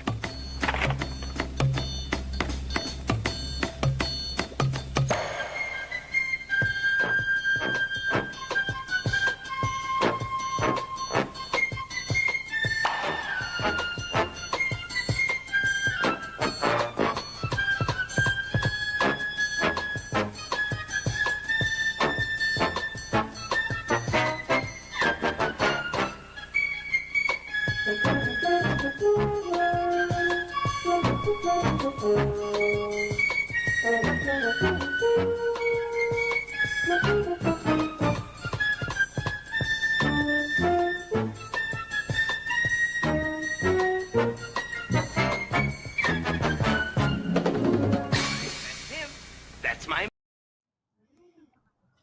Hello. We're back. Hey, welcome Oh, back. and here. We're back with And our guest. yeah, we have Pam. We're loading up our Oh, I see. Go that way. I'm trying. There we go. Oh, there we go. Get in Just here. go there. Monica, are you Oh, still hi. there? Oh yeah. Yeah. You know, fair. How are you, Pam? Did I'm working on things. We're getting settled. We got Oh, I can't hear it. a delightfully chaotic situation. I love Delightfully this. It's really delightfully chaotic. Oh no. What? No. Just all Here the we are. fiddling you did. We're just having this out loud. Craig's fiddling. What and did I now fiddle we can with? see one of the cameras in the wide shot. Chris, go to the yeah, live shot. well, whatever. Chris, go to You the live know, shot this so is everybody my can see. life. Here, why don't you guys Yeah. gab, and I'm gonna fix that. Yeah, hey, Chris, I put the camera on also- us, and I can Oh my talk to Pam God. for a sec. Hi. I feel like we've gotten real cozy.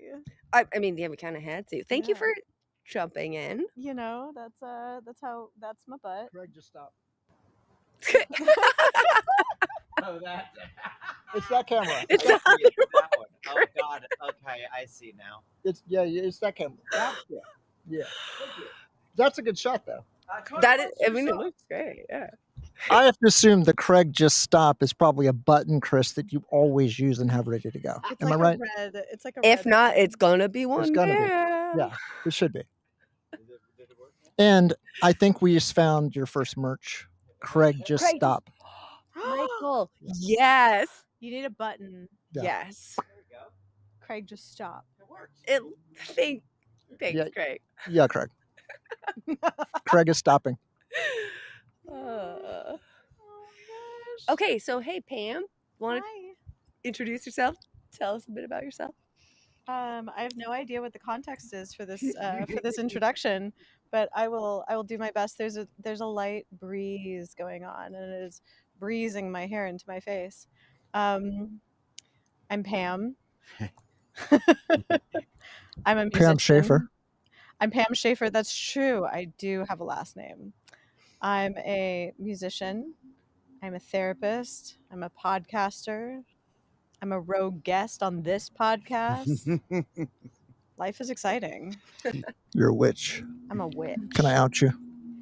I'm gonna out you as a witch. I think you have to ask consent prior to doing something. Ooh. Oh. I did. I said, can I out you? And I felt it energetically that you were like, yeah. I felt the energy. Oh, energetic consent.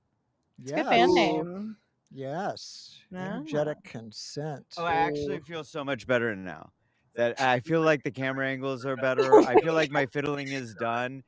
Pam Shaffer. It's A pleasure. 11:30. We have half an hour done. The fiddling is done. Yeah, but we started late. Here's the thing. Pam, welcome Craig. to our show. You're actually booked later on in this series, and you were booked particularly. Not only are you magical, but you're also medicinal in a way through the therapy, right? Like there's something clinical to the therapeutic aspect of your work as well, right? Well, what I find really fascinating is that someone posited that therapy is magic in a way because it is energy work. And Hell I yeah. thought that was a really fascinating reframe in that, yes, there are clinical aspects of it, but I also was just at the Getty at an exhibit that was all about medieval astrology. And trust me, this has a connection, that science and magic used to be far more intertwined. And that it's only in our current world where we have tried to untangle them. And I was like, oh no, I do feel like they actually are kind of two sides of the same coin. So yeah. So then that's why you're on this show with us tonight. So excited. Welcome. I told you it just took a little bit of fiddling, Chris. You just have to bear with me and the audience at home. Okay, so then let's get into that, if you don't mind, right off the bat. And Monica, I'm sorry to it's a crazy world. Let's talk about how you use magic or metaphysics as you're dealing with real deal, as I, as a skeptic, would define it as like maybe a real deal fucking issue. Like it is black and white. It is life or death, right? There's no time to fuck around. But is there a metaphysical value. I Is there- love that you're describing like a metaphysical emergency. Yeah, maybe. There we go. It's a metaphysical A emergency. metaphysical emergency. I have them all the time. I know. And here we are. Yeah, it's Hi, just like, Jesus. hello. I feel like you just demonstrated this quite aptly. I do think that like kind of in the everything is happening in all of the layers at all times. So of course you want to deal with like if there is like a concrete emergency that we can see in this realm, like of course you deal with that. But there's also the layers of what is going on in regards to that situation, I'm sure, in other realms. So say someone walks in metaphorically to the ER and their arm is bleeding. Of course you're going to take care of like the arm wound. But then you want to investigate like, hey, what happened to your arm? I wonder what the story is there. Because you don't only want to see someone when they're in crisis. And like same thing applies for therapy, where it's like, yes, of course people come in like in crisis mode, but it's actually what happens like after crisis mode that is where a lot of the deeper work occurs. Because often there are things that, of course there are sometimes like freak accidents, but for the most part, there's things that inform whatever came before the crisis, like there's an antecedent. And so that's where then kind of like the metaphysical portion of the emergency comes in. Okay, and so then what happens there?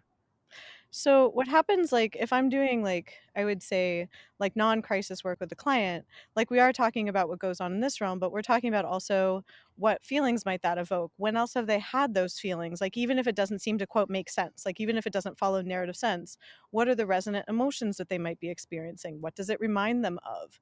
So we'll talk about things like that so that way people can somatically understand more of their connection to the situation, more of the connection to themselves.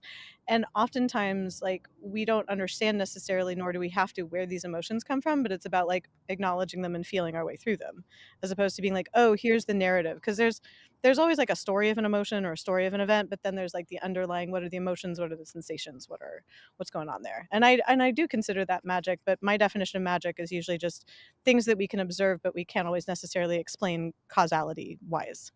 Though I'm sure that Michael has a definition of magic as evidenced by the microphone shifting. I thought they were shifting their weight to like dig in. So I didn't mean to put you on the spot, but I have a question. Emotions as metaphysics. Yes. Yikes, that's wild, right? And so that to me, it's like, okay, when we were talking about evil, I was illustrating, I was trying to illustrate what you were saying in my mind as you were saying it, and like okay, what's the picture of that? How can I I guess visual? it would help me if you tell me how you're defining metaphysic. Yeah, supernatural. How are you defining supernatural? I'm so happy you're here. Me too. Me too. Me too. This is a good gang. Also, if you'd like to talk to any of us, Michael, our guest, Michael Patterson, and our guest, Pam Shaffer, Pam or Pamela? Pam. I don't know. I do. Tell me. Tell me. Tell me. I was asking. I would be very alarmed if someone was like Pamela-ing me, because that usually is a sign either that I'm in trouble or that someone doesn't actually know me.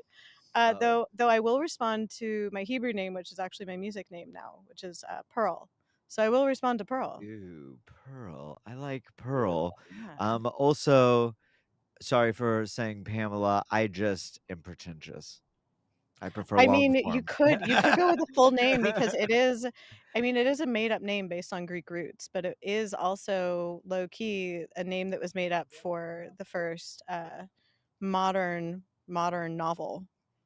So that's where the name Pamela comes from. It's an elision of pan and melos, so it means all sweetness, but it's not an actual ancient Greek word. So true. So true. It really, it's perfect. I agree.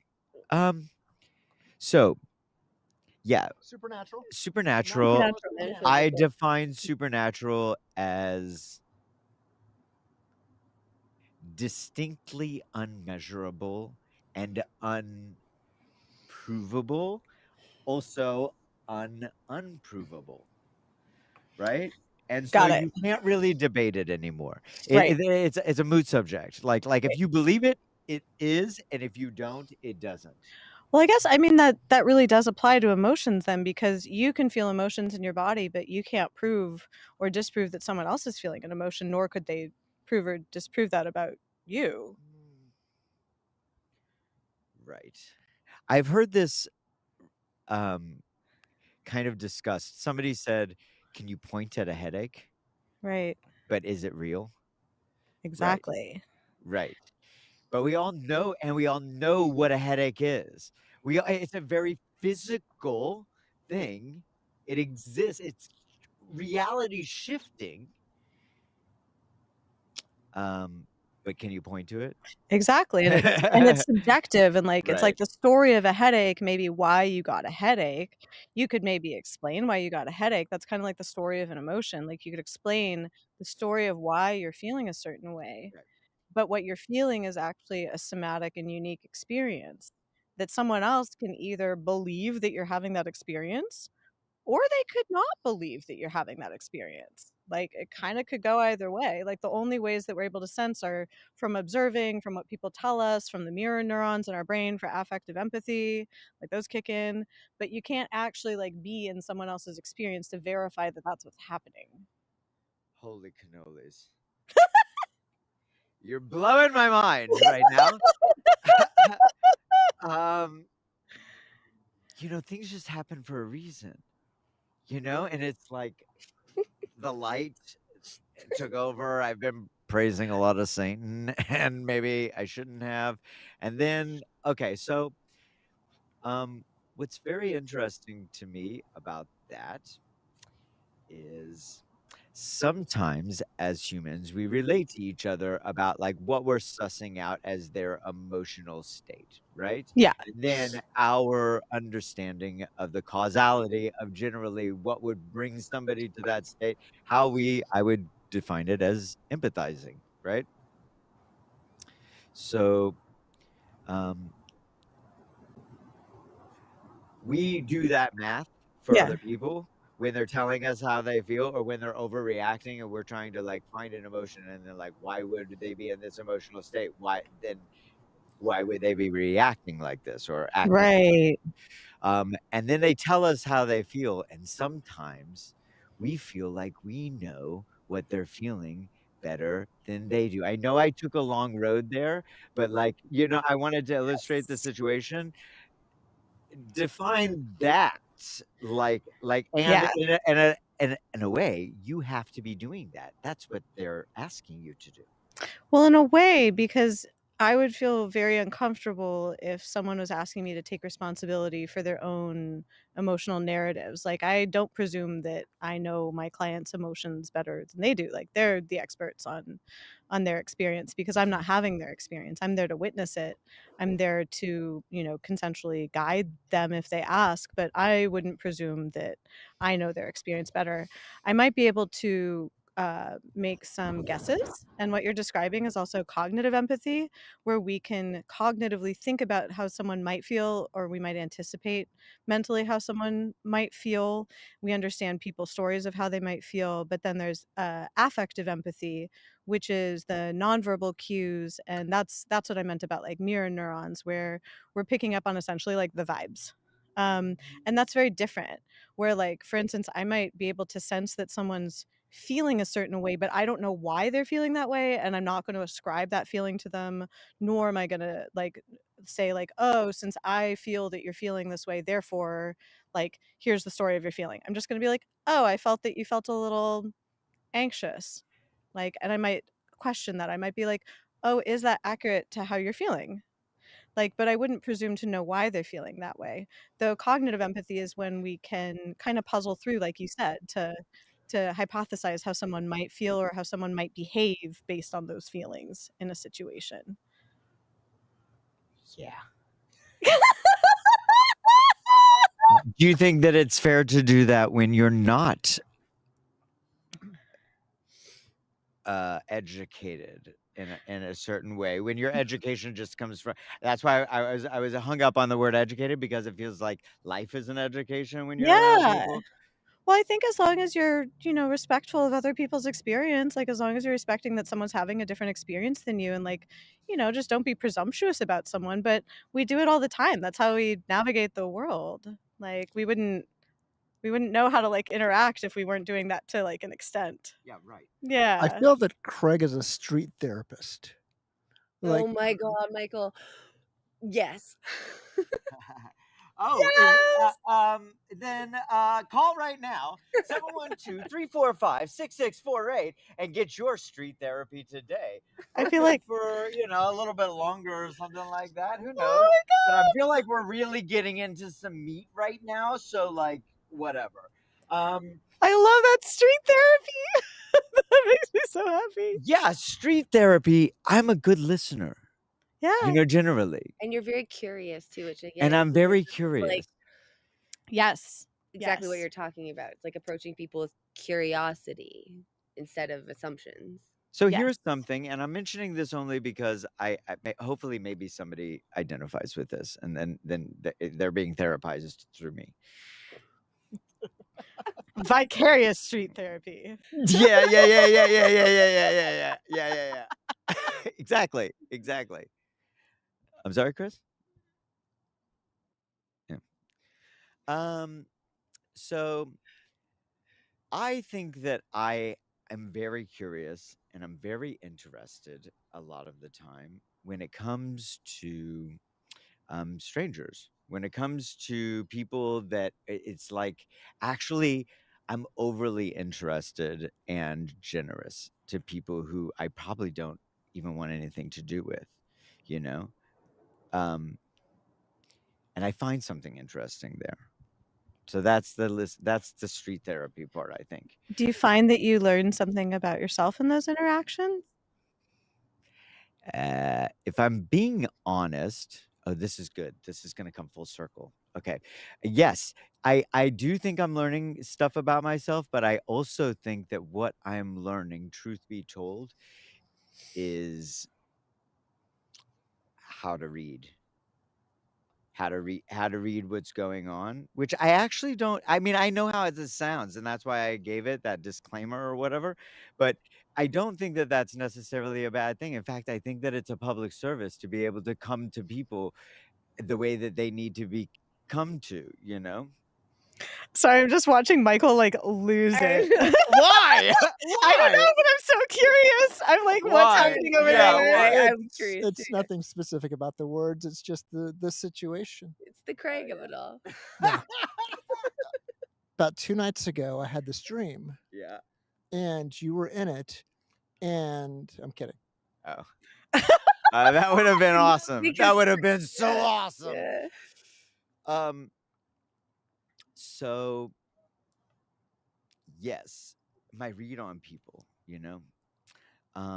also sometimes in very interpersonal relationships, and this is interesting, because you guys have an interpersonal relationship as well. You're not just guests on this show. I didn't just luck out in that way.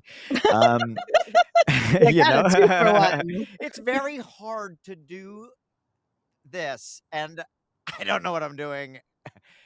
Anyway, and so anyway, sometimes in my interpersonal relationships, I feel like I can't not do it, even though I'm aware of it.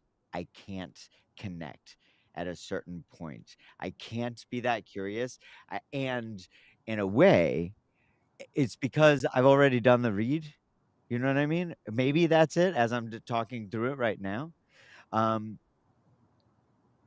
So where I was going full circle with this is that, okay, magic is like, the way that I would define magic is that, well, can I back up real quick? I don't know which direction you're going, but I'm just tracking you. It will make sense. It will make sense. I feel like you're doing like a wonderful like dancing plan. Good. I am dancing for you and everybody at home. Call 712-345. You're like, you know the deal. It's on the screen. Yeah, yeah. Okay. So I would say that like if you are changing your reality, right? If you're living, I would call that a delusion. And quite often I'm maybe a little bit even afraid that I'm living in a delusion.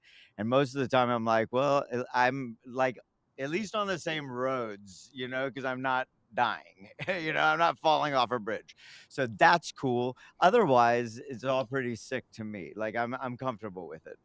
Um, but sometimes I am afraid that I'm living in a delusion. Magic to me is like convincing somebody else your delusion. And then it's a shared delusion. And then it's like a self affirmed motherfucking thing that's going on, right? So I think that I'm so afraid of the world and like that magic is like this way of reading the world and like moving through it with like a kind of understanding of what's going on fully. Like we're seeing the same thing. We're seeing the same thing. We're seeing the same thing. Are you worried about Delulu being the Salulu, Craig? What? One more time, Pam, please. Chris, come close, Pam. What? Say it again. I love surprising you. It's so fun. Is this a clinical term? Is that a prescription? Oh my god, that was better than I could have hoped. I need that on a t-shirt right now. Are you afraid that Delulu Lulu is the the Salulu. So I was working on a Whoa. song.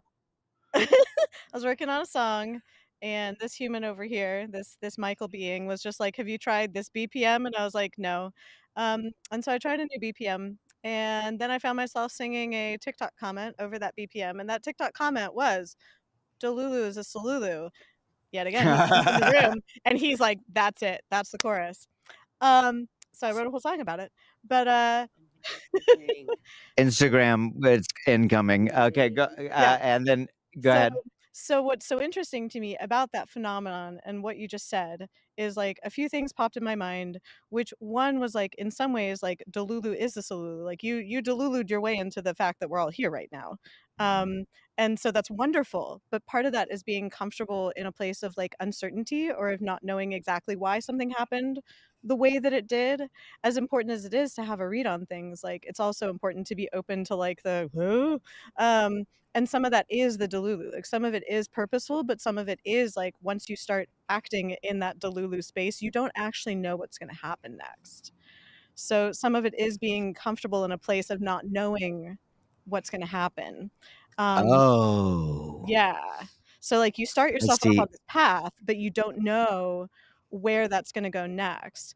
But I think of like, with Delulu as the Salulu, much like you said, like in Close Relationship, it's actually Esther Perel, who wonderful therapist, but something that she talks about is having optimal distance as well as proximity in your relationships so that you can remember like the novelty of your partner or remember that like you ultimately don't know everything about that person, nor do they know everything about you. And so giving space so that you can be surprised. Because like, especially, yeah. And like remain curious. Yes.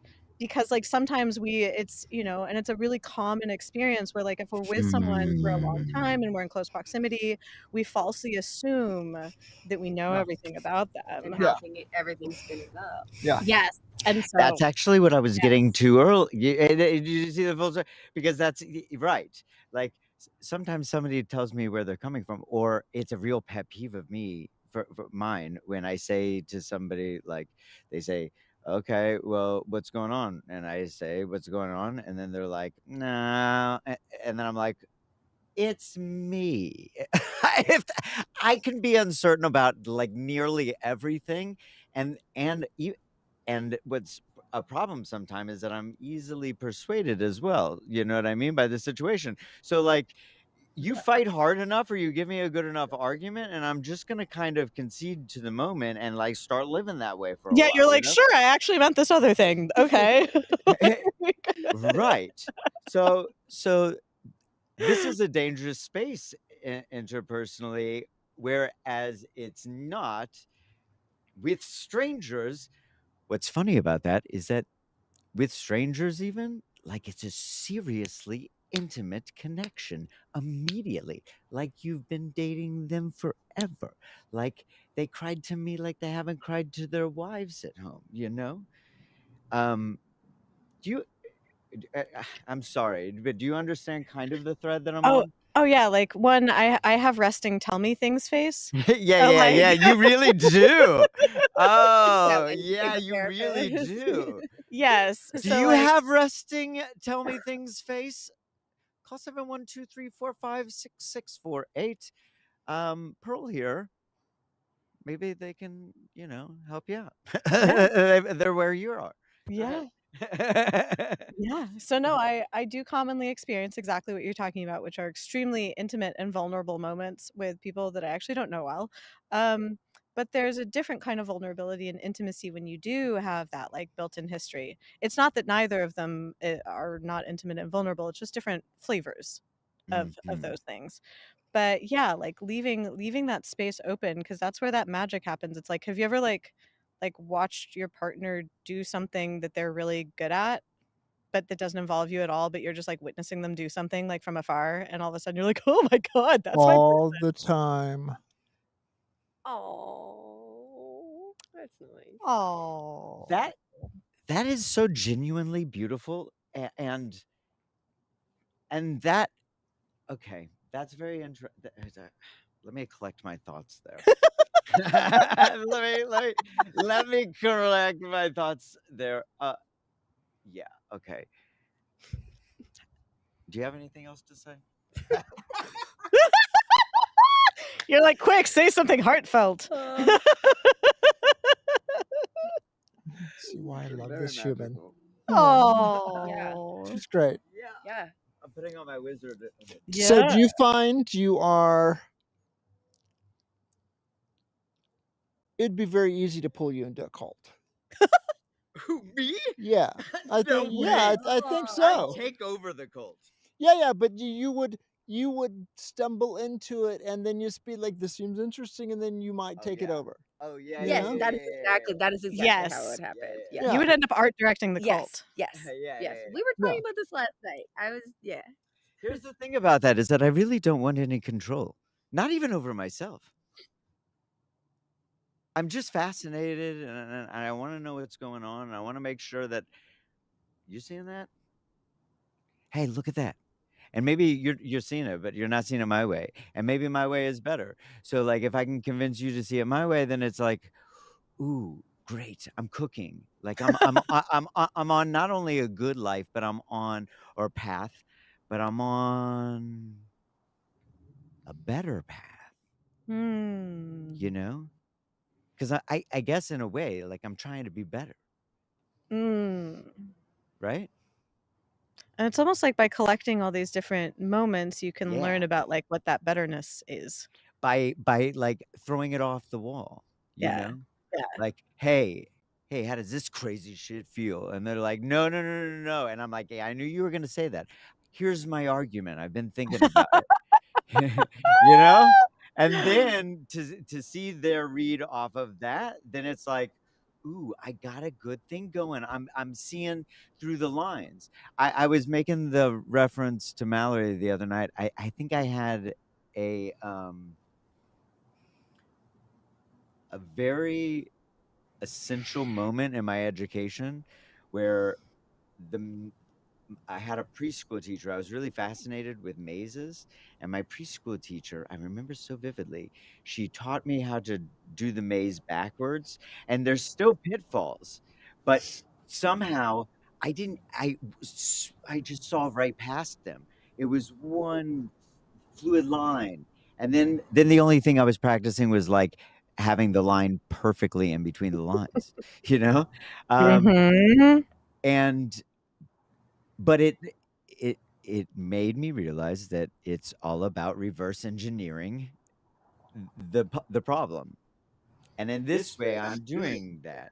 Like, and I'm even willing to like throw it all in on the back end, like make a bold choice on the way that I'm seeing things, and see if I can convince them. And then it's like, who gives a fuck if we're the only ones that know?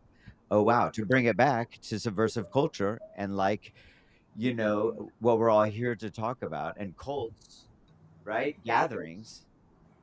The cult is just, it's just a shared illusion together.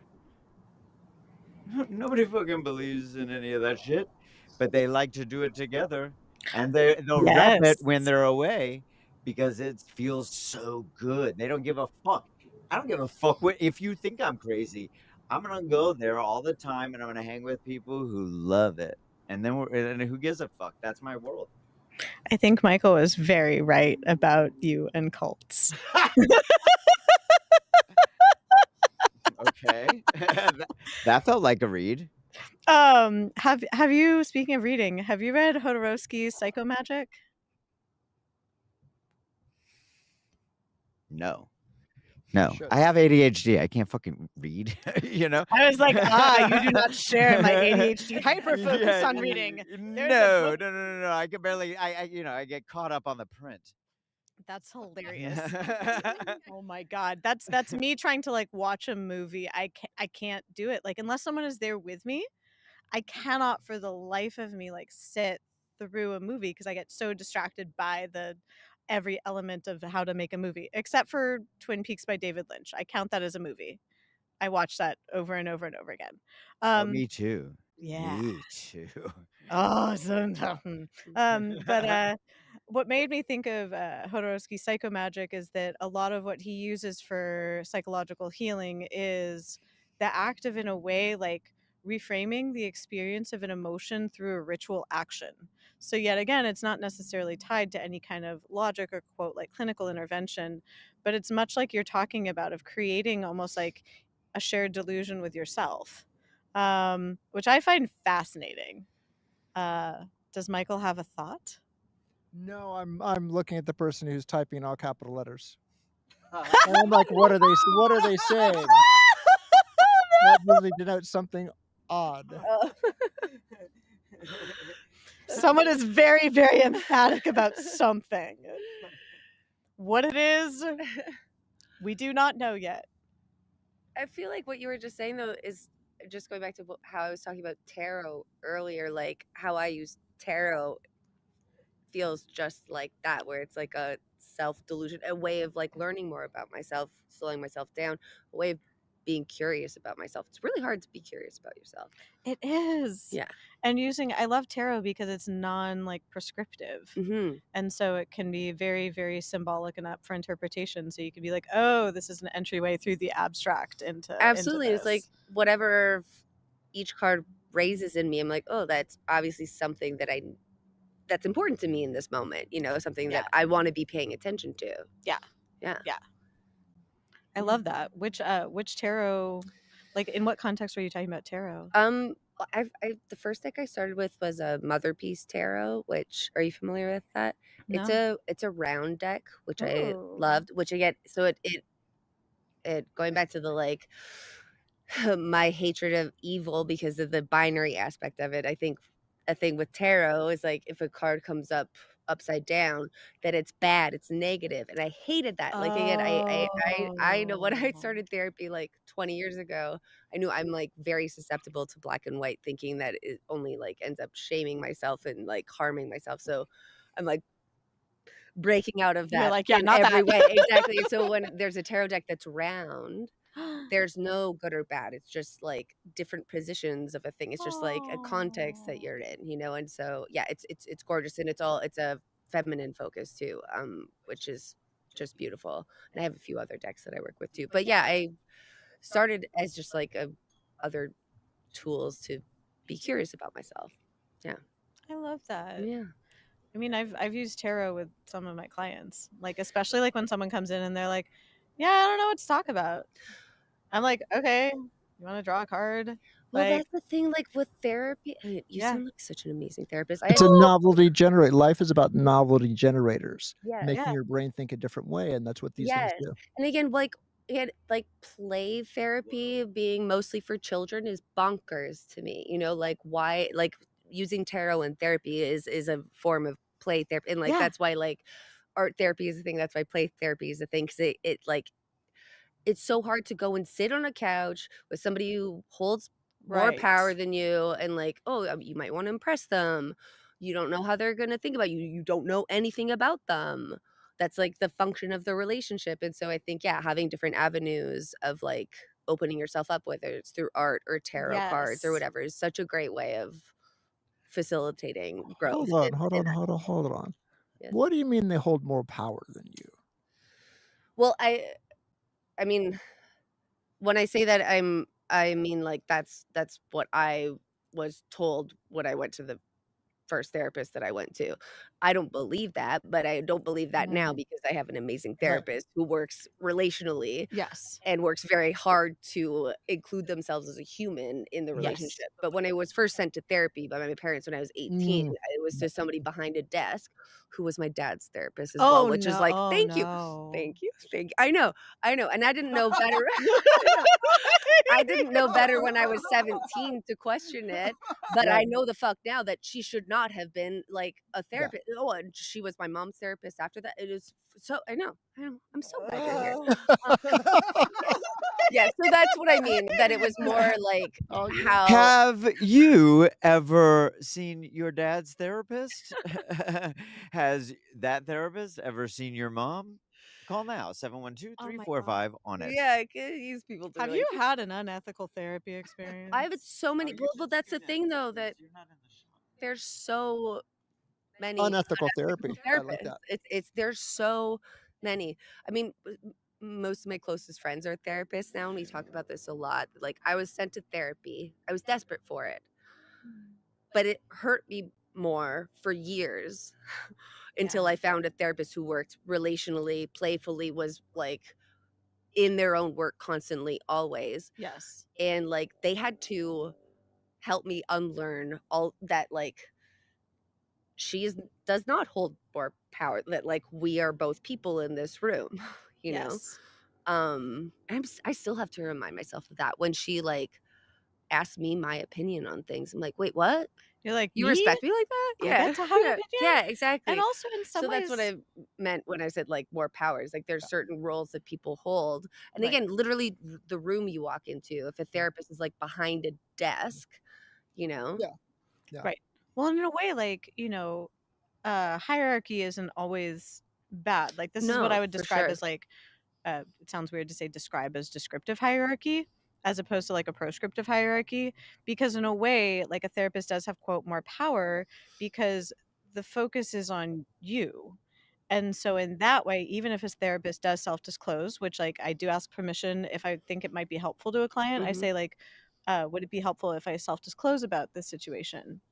And the client can say yes or no. But ultimately, like it's my responsibility to kind of hold their experience. And so that is a descriptive hierarchy. It doesn't mean that I have power over them and that I'm like saying they have to do Yes. something or that I know them better, but like it describes that kind of relationship. And that's also why like therapists aren't supposed to have, like you talked about, like you're not supposed to see like multiple family members, like things like that, because that is your responsibility as a therapist, is to be holding that client's bubble there. Well, I think, yeah, Like, just to bring it back to the power that, yes, it's they do hold up. Again, they're the trained expert in this situation. And again, being like, oh, self-aware and humble and yeah. acknowledging that and like respecting that dynamic in the hierarchy. But it can be and so yeah. abused, like you Oh, talked yeah. about. Oh, yeah. Like that's the thing, is it's like it's okay to describe a relationship in a certain way as opposed to like prescribe a relationship in that way, because that's when it gets like Right. icky. Yeah.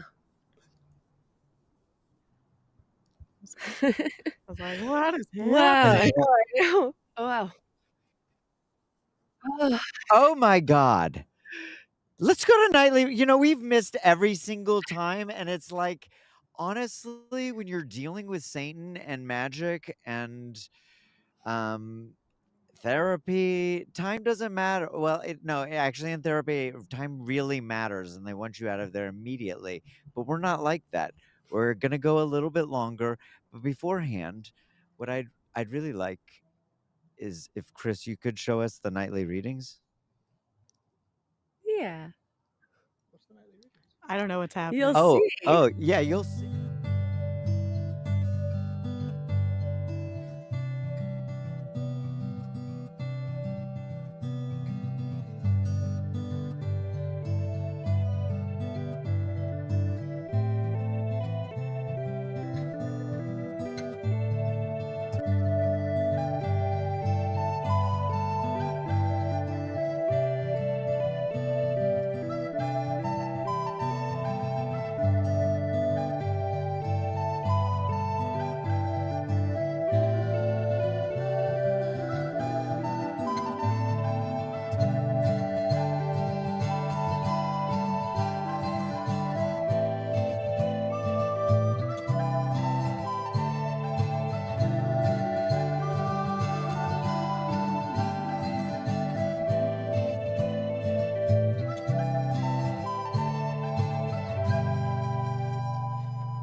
Jag har väntat. Ursäkta mig. Jag blev en smula uppehållen. Eftersom jag har förrått min spelplan för dig så slår jag till reträtt. Varsågod. Det är ditt drag. Varför ser du så nöjd ut? Det är min hemlighet. Självfallet. Nu slår jag din springare. Det gjorde du rätt i. Har du lurat mig? Ja, visst. Du gick i fällan. Jag ställer dig i schack. Vad skrattar du åt? Bry dig inte om mitt skratt, rädda din kung istället. Du är ganska övermodig. Vårt spel roar mig. Det är ditt drag. Skynda dig, jag har lite bråttom. Jag förstår att du har mycket att bestyra. Men vårt spel kommer du inte ifrån. Det får ta sin tid. Du följer gycklarparet genom skogen i natt. De där som heter Joff och Mia. Mm. Och har en liten son. Varför frågar du det? För ingenting.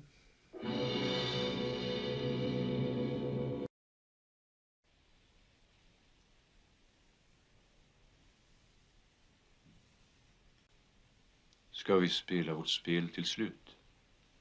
Det är ditt drag.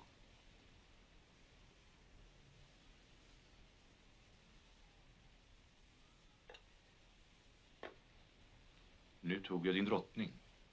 Det såg jag inte.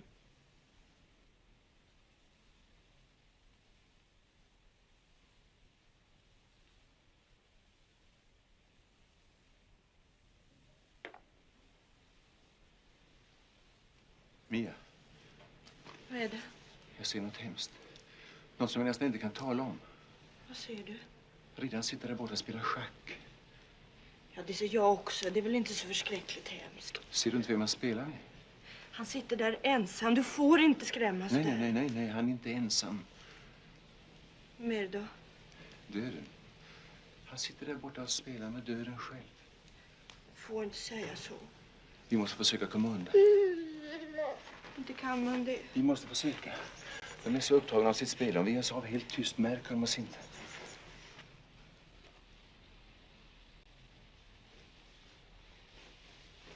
Det är ditt drag, Antonius block.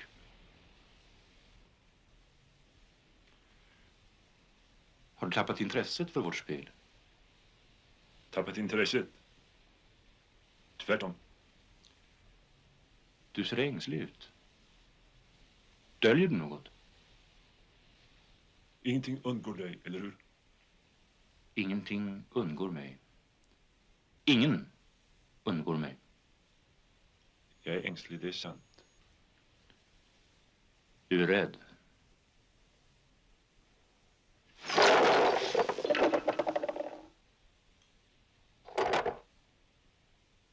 Jag har glömt hur pjäserna stod. Men jag har inte glömt. Så lätt ska du inte slippa undan.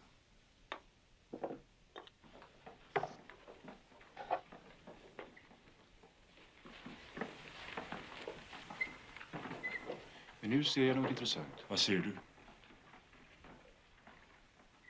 Du är matt i nästa drag. Det är sant. Hade du glädje av ditt uppskov? Ja, det hade jag. Det gläder mig. Nu är jag ifrån dig. När vi möts nästa gång i din och dina följeslagares tid. Ute.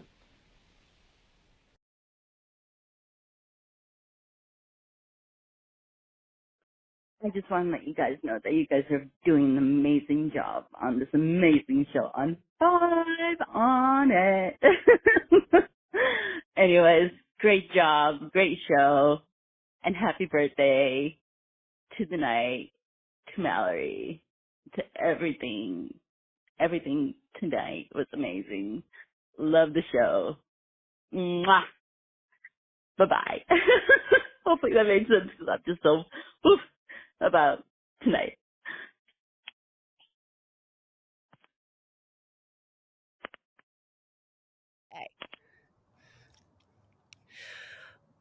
I've acquired a blanket. We're still here. We're still here. And apparently you are too, unless you're watching this recorded, and that's sick as well, because hopefully you're the show's kinda going to still get better here. from here. Yeah, you're still here. We're still here, and we're going to be here for a little bit, so call in. But in the meantime, oh my God, what were we talking about? How awesome Pam is. Yeah. I have a question. It's just a thought, actually. Since some of your practice deals with ethical non-monogamy, polyamory, that type of stuff, do you find that people who practice that explore different areas of spirituality and are polyspiritual?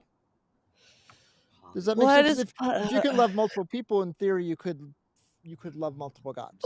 Ah, so are polyamorous people polytheistic? Yeah, yes. In your experience, polytheistic is a great word.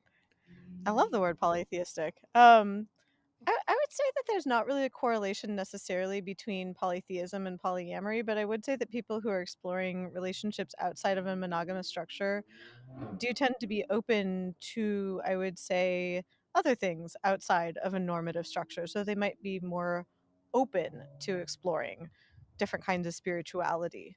So, because generally, if you're following something, That makes sense. yeah, it's like generally there is more openness, though it's not a one for one. Like it's Right. not like a Right.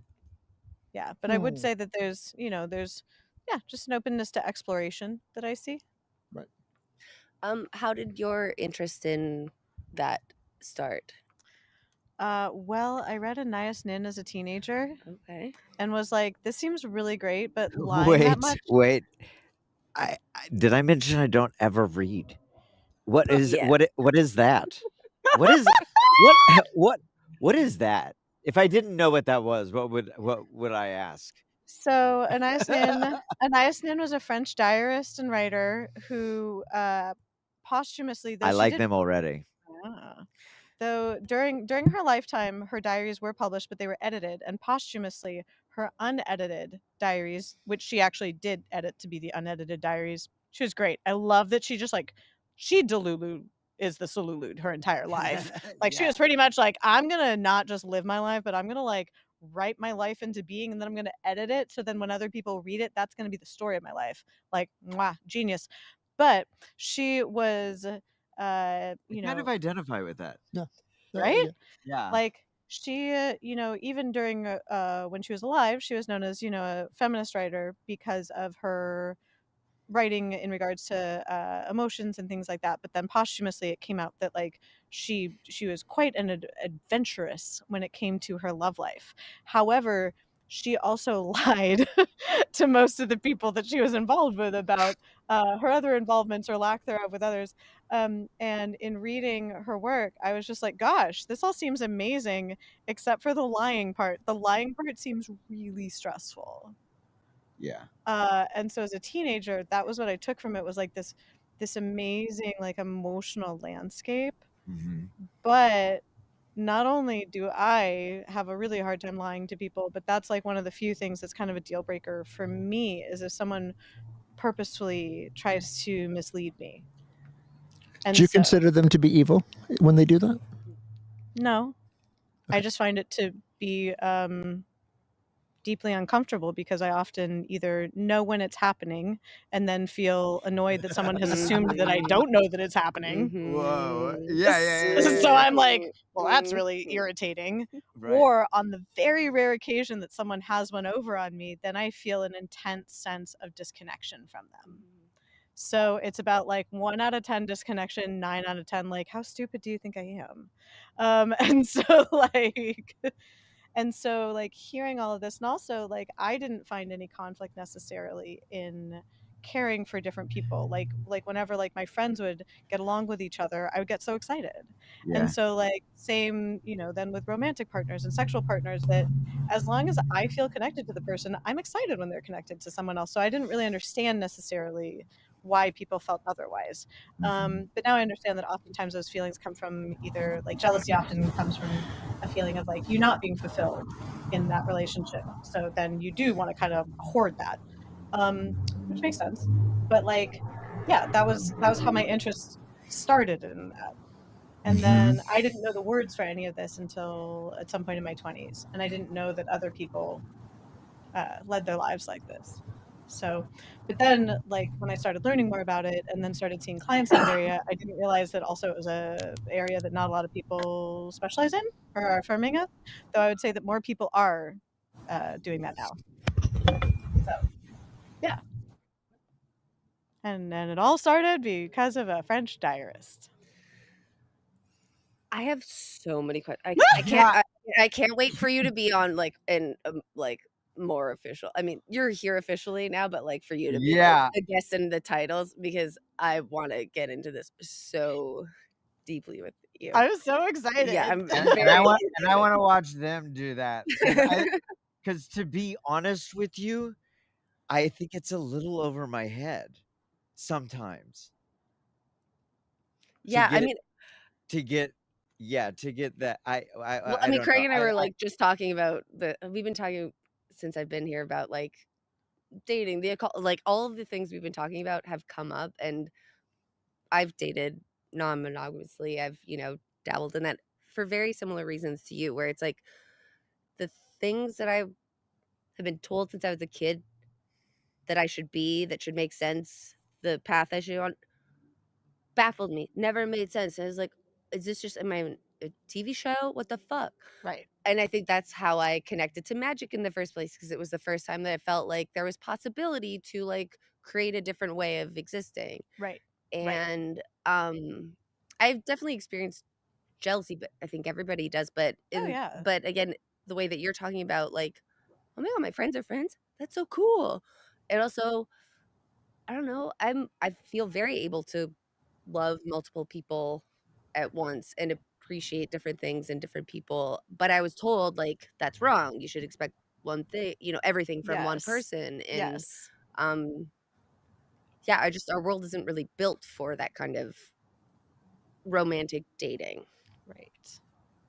Well, and also, I mean, like romantic monogamy only, it's a very new concept in human history. Yeah. It's a little dodgy. Yeah. Oh my god, I can't wait. And I feel like the people I know in the magical world who say, yeah, I dabble in magic, it never works for them. You can't dabble in anything. You have to commit to stuff. I mean, when you said dabble, it just made me think like, oh, everyone's just kind of dabbling and wonder why things don't work. Yeah, you're right. And the It's a great point. in this point, the less you dabble, the more other people see something works, and more people are like, "Oh, I'll try that. It works."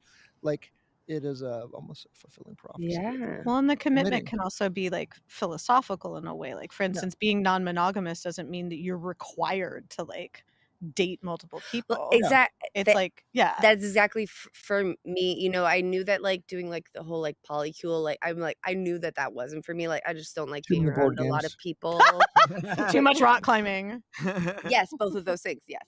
I also just like lots of people at once. Not yeah. I'm an introvert. You know, no, thank you. But that doesn't mean I can't hold multiple relationships at once. So yeah, for me, it's much more of a philosophical thing. It doesn't mean I'm like always dating multiple people at once. Right. It's just that like I don't go into dating expecting and looking for the one person that I'm going to lock down with for the rest of my life. Right. You know? Yeah. Right. Yeah. I literally don't think that I could. I can't spread myself that thin romantically.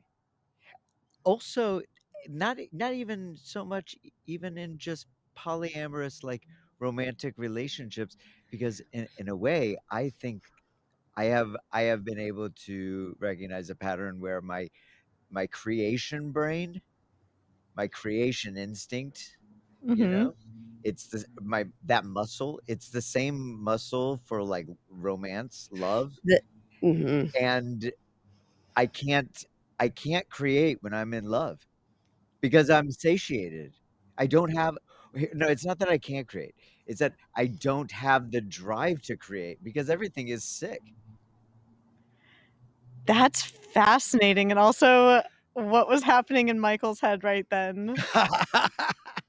I was like, Michael had Gotcha. Michael had a reaction. But when you're in love, don't you want to? I mean, I feel like one would want to create more. Create because you're in love, create to impress, create to put yourself in a better place in life so that you can experience more with that person. Yes. Okay, well, like actually, but you're creating inside of the relationship. You're not creating for the world. And like making something is, I mean, I hear people, I'm checking myself right now because like the idealist artist is like, I don't need anybody's approval. I don't give a fuck, right? Well, that's not true because like making stuff is like to be consumed, to be eaten up, to. I also think about it very much so. This project, you know, very much so. It's a beacon for relating because I'm looking for a shared delusion. You up in the middle of the night pontificating like an asshole? I want to be the spot where you go, please. And I want to know what you got to say. I don't even care what you're saying. I just want to know. I just want to know what it's about. And I find safety in that. I find safety in the context of like exactly what this is. That's so fascinating because, like, to Michael's point, I often find myself creating, I would say, the most, both when I'm like obsessively in love or absolutely not. Same. Like one or the other. But Yeah, like the void. The void yeah. needs filling. And so like, but when I'm in love, like when I'm like in really like I would say wonderful relationships, I actually find myself creating a lot because it's from a place of like abundance and safety And inspiration. Yeah. And like you're learning new things and like there's so much perspectives are juiciness getting in there. shifted. Yeah, so much to process. Yeah. Huh.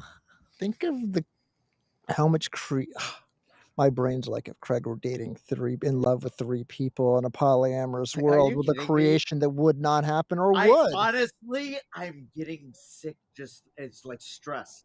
Like What? Are we giving Craig an ulcer? I have to make Another three, one? I have to make 3 phone calls when I'm done with work, you know? Like, that doesn't even make any sense. But again, this is the thing that like blow up what you think relationships should look like. Yeah, no, No, if you're and dating, like, I it's get not that, 3 phone calls. but I like I'm very elusive, and this relates to like what I was saying about like stranger intimacy, you know? Yeah. Because I can get very deep with strangers. I can get it's very intimate and impactful for both of us, I imagine. And then you can dip. Yeah, and then I dip because honestly, it ain't really as cool as you think it is right now. And the story you're telling at Christmas parties about that insane lunatic at the hotel bar, I'm not really all that, you know? I'm not Yeah, really all I was that. gonna say we all have to like have our moments where we're like brushing our teeth. Oh, You actually, my know, teeth like brushing is very performative, and it's it's fantastic. I just imagine like some sort of like semaphore. Do you have multiple toothpaste like I do for Of course kissing and I for all the various do. things and toothbrushes? He really does have multiple toothpaste. Yeah, because you have different I moods, do like too. different I clones. think I brought multiple toothpastes with me. Yeah. Then you got the chewable, like it's a whole the charcoal, the coconut. Oh yeah. Depending on the mood. I love well, I'm whatever. polypaste. I was just gonna think it was like, what is the term there? Polypaste. Oh, Yeah. he's Yeah. so tricky. You cult leader, you. Oh, was this all about Michael getting Craig to join his Oh, I cult? know Michael. Michael's all about the cult. He's yeah. We're in each other's cult. It's a co-cult It's situation. a cult. cult. Yeah, we you know, we relate in that way. And what's interesting, I'm interested in essence like what do I get out of like what I feel like I'm doing with a group of people, right? Like the magic, like group Yeah. magic, right? What do I get out of it? I think that I get out of it like because I don't look for intimacy there. I actually look for like Can we define intimacy in this context, please? Yeah. I'm not there to meet people or to like socialize with people. I'm generally like in those environments to like facilitate a reaction that I'm like removed from in a way, and I am like, well, yeah, that was good. It happened. Like it worked. That worked. This is great. They're having a great time. You know, I love that so much. So momentary, not long term. I don't know. I mean, it lives long term in my brain. I can feed off of that for like quite some time, you know? Well, and that does feel like a form of almost like ritual magic. Right, it is. It Yeah. totally is. It totally, yeah, totally is in a way. I wouldn't necessarily define it as such, or I would, but I would with the caveat that I mean, like, it's not really supernatural because I know what I'm doing, but I don't really know what I'm doing or where it's coming from. Well, and also like you don't always know like I mean it sounds very like ooh butterfly effect, but like you don't know what's going to happen after that and what people are going to take from that experience. Like you create that experience, like you catalyze that, but then what happens afterwards, who knows? No, but in a perfect world, you do. Yeah. When you do it right, you know the exact effect that you are going to get from it. I meant like kind of I guess like long term wise, like how someone is going to take that experience from the short term into the long term. Because I agree with you, if you are like a masterful whatever that is, I was like master of ceremonies in a way. Yeah. Like yes, you can kind of play on people in the moment, but like what do people take away from the experience in the long term? That to me is really interesting because you don't know that person's context, I guess. So a sincere moment for people out that I'm feeding off of, the value that I'm getting out of like their reaction is sincerity and something that they're not thinking about, something that maybe they don't feel often, maybe ever, right? for a moment, like they're out of body, you know, and I like to watch that. I like to see it. I like to and it feels like everybody's on board. Because Oh, yeah. nobody's being yes, it is a magical ritual, but I'm actually telling them exactly what it is. It's like a dark room, and I'm conducting some sort of ritual by the entrance and the way things move and the way that people talk to you, and all of that stuff is a perfect context for that mood to just slip out of you, you know? And and I would call and often I do think about after because what we're talking about in ceremony and ritual, in performance, in live television, like it's in the moment, and particularly like context stuff, like an event or theater or a ritual of sorts, right? It can't, like, have you ever watched a video playback of a fucking satanic ritual? It looks ridiculous. Oh, they look really goofy. It's kind of like Right. it's like homemade sex tapes. Like Right. But I promise you, in that room with the lighting and like with the dark Yeah. robes and the smells and the nakedness and all of that stuff, it like vibrates inside of you. So like you're in a different headspace entirely. And when you're watching it, you're very judgmental, and as you should be. But inside of the moment, you've let yourself suspend disbelief, right? Well, I think that that's magic. Like what you just said is like it's that ineffable quality of all of those things combined, but it's in that experience. Like it's not something that you can necessarily like observe in retrospect or from the outside. And what I've noticed sometimes is that because I've been doing it so much that at a certain point I wasn't trying to affect them now because I realized that the joy that they were getting out of it the most was when they were talking about it with other people. And so Mm. now I'm thinking past them. Now the bar is set equally high, but it's a different problem. The problem is I can I need to plant the seed that grows into the memory that is way better than it was. Because it doesn't matter. They're going to remember it the way they want to remember it. And if I can dictate that feeling, that vision, and I'm seeing past the now into the memory, that that's fun to me. Because then if you see it come back to you like what you wanted, you know, how big it actually felt to them. Why, what type of dinner parties they're willing to tell that story at, you know? I feel like you're like a magical electron. Because you like It's the hood. Yeah, it's like you blip in, but then if someone tries to observe you, you blip back out again. But it's like you want your presence to be known. Yeah, that's Craig. Whoa. That's good. That's really good. You're a magical electron. Well, in that way, also, like I don't know if you have any negative connotation to that, but I Oh, none at all. I don't think you do. I don't think you do, but I will qualify and say that adversely to I think where Michael is with the same type of ritual magic or ritual magic of a different name. I call it a good fucking time. You know?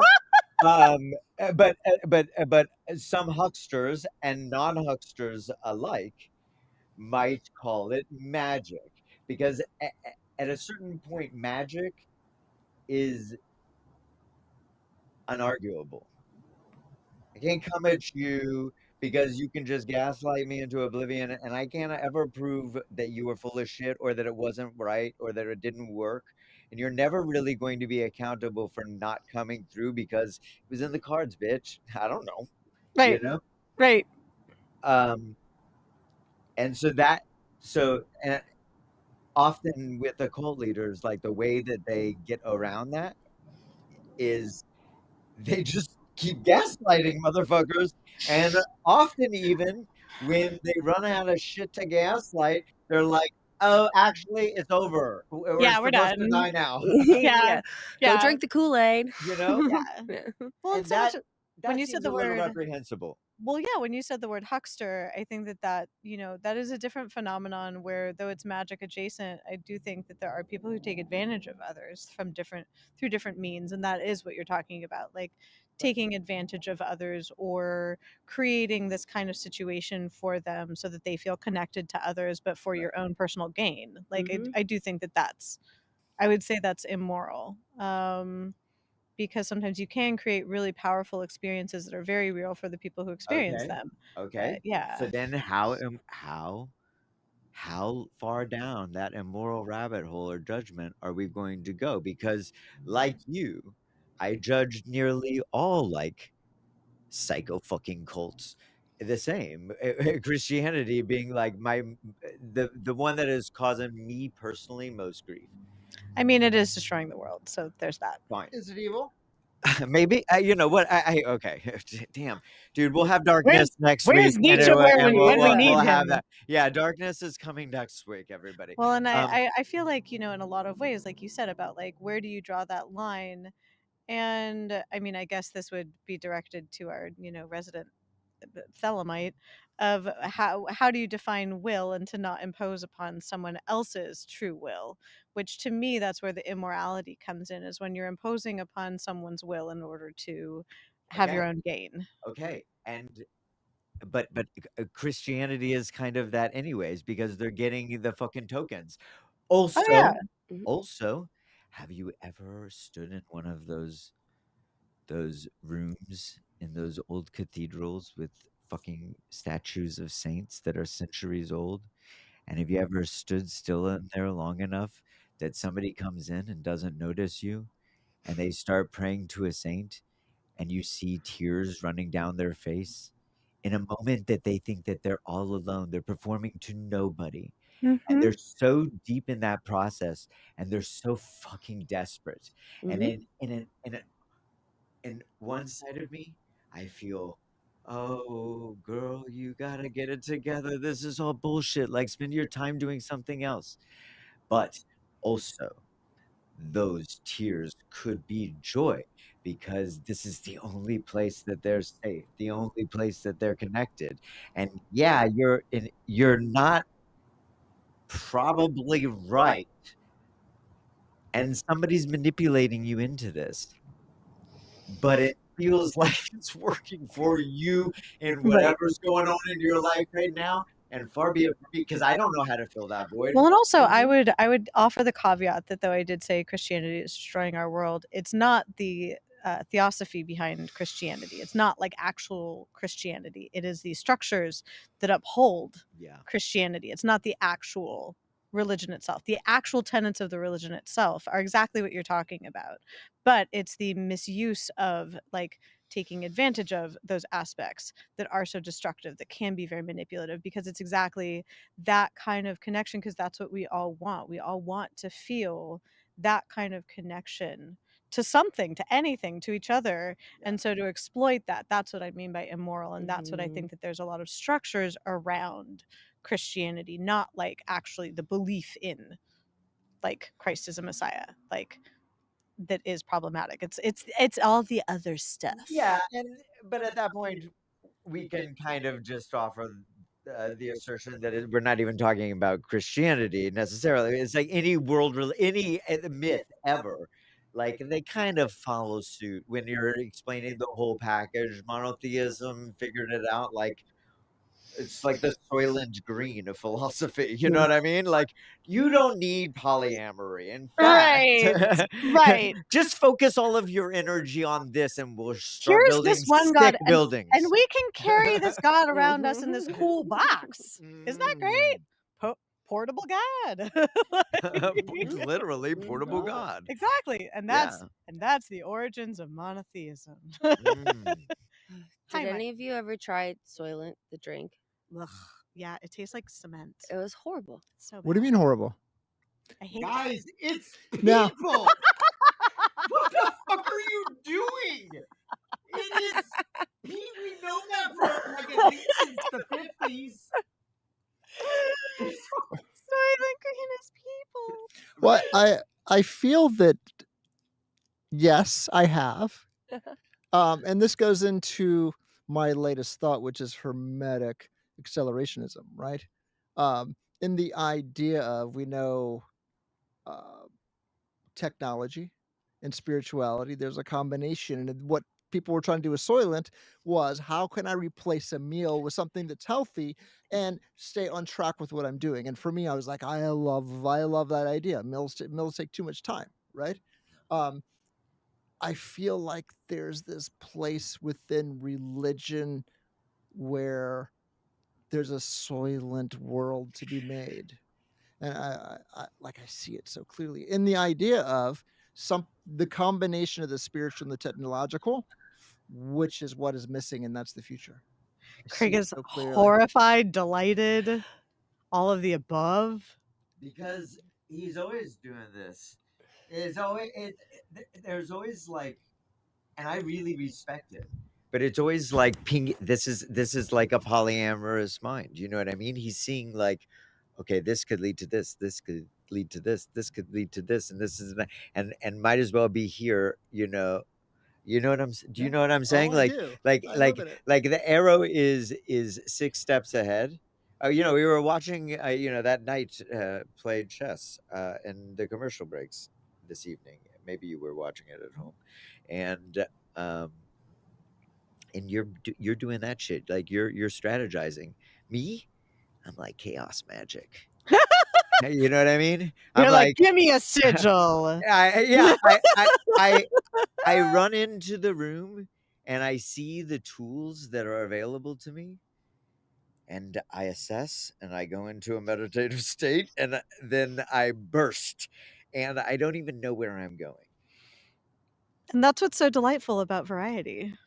Is like we need all of this. Yeah. Oh yeah, but I can't leave that place forever. I'm like there in my mind. I'm here forever. I'm creating the context that I will be happy to die in this second. Isn't that like the great thing about ADHD is that like time is either now or not now? Yeah.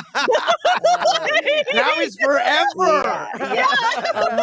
It's never gonna happen, or it's happening always. Exactly. Yeah. Exactly. It's like Yeah. when people are like, "What's your Uh-huh. 5-year plan?" And I'm like, Oh my God. I'm so glad you're. Oh my God, future thinking, impossible. No idea. Impossible. Like on one hand, I could spin like a million futures, but on the other hand, I'm like, I don't know. I don't know how to feel tomorrow in like 5 minutes, maybe. I don't know. Oh my God. One time my therapist said to me, she's like, but what would happen if you actually just followed what you felt in the moment? I was like, oh, honey. I don't think that's a good idea. Yeah. Okay, guys, here's the deal. We just heard like a Skype noise. Wait, is somebody on the phone? No, it was Okay, Craig. yeah. Craig, You hear how quickly Chris joined in there? Let me make one more point that I was feeling Chris. Yeah, I was Yes, feeling I Chris from know. afar. Yeah. So we really need to wrap up tonight's show. Thank you so much. Come in, Michael, so that the people at home can see you. We had a great time tonight. I know that it was. Listen, it was my fault. Everything's janky. It was my fault. Yeah, it was Craig's fault. And Mallory was like, "Hey, maybe not outside because it's like I did cold and say like that. things get wonky outside." And I was like, "It's fucking California. Don't worry about it." I feel like you underestimated the power of the fact that Los Angeles isn't a desert. No, I didn't. It's just I'm stubborn and stupid. So Right. anyway, yeah. Oh. I'm gonna roll the credits. When Chris is gonna roll the credits, and I'm gonna point the camera at the moon. Anyway, thank you so much for joining us. I promise Should you that I next do week it? it's gonna be better. Yeah.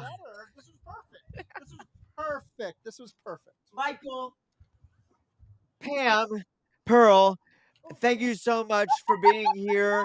And they're going to be back with us very soon. If not, listen, stay tuned. It's going to be fucking awesome. And there's the moon. Thank you, Pippa. Thank you, Chris. Thank you, Abigail. Monica. Thank you, Monica. Thank you, Keith. Thank you, Satan. Yeah. This feels like that, like Alanis Morissette song.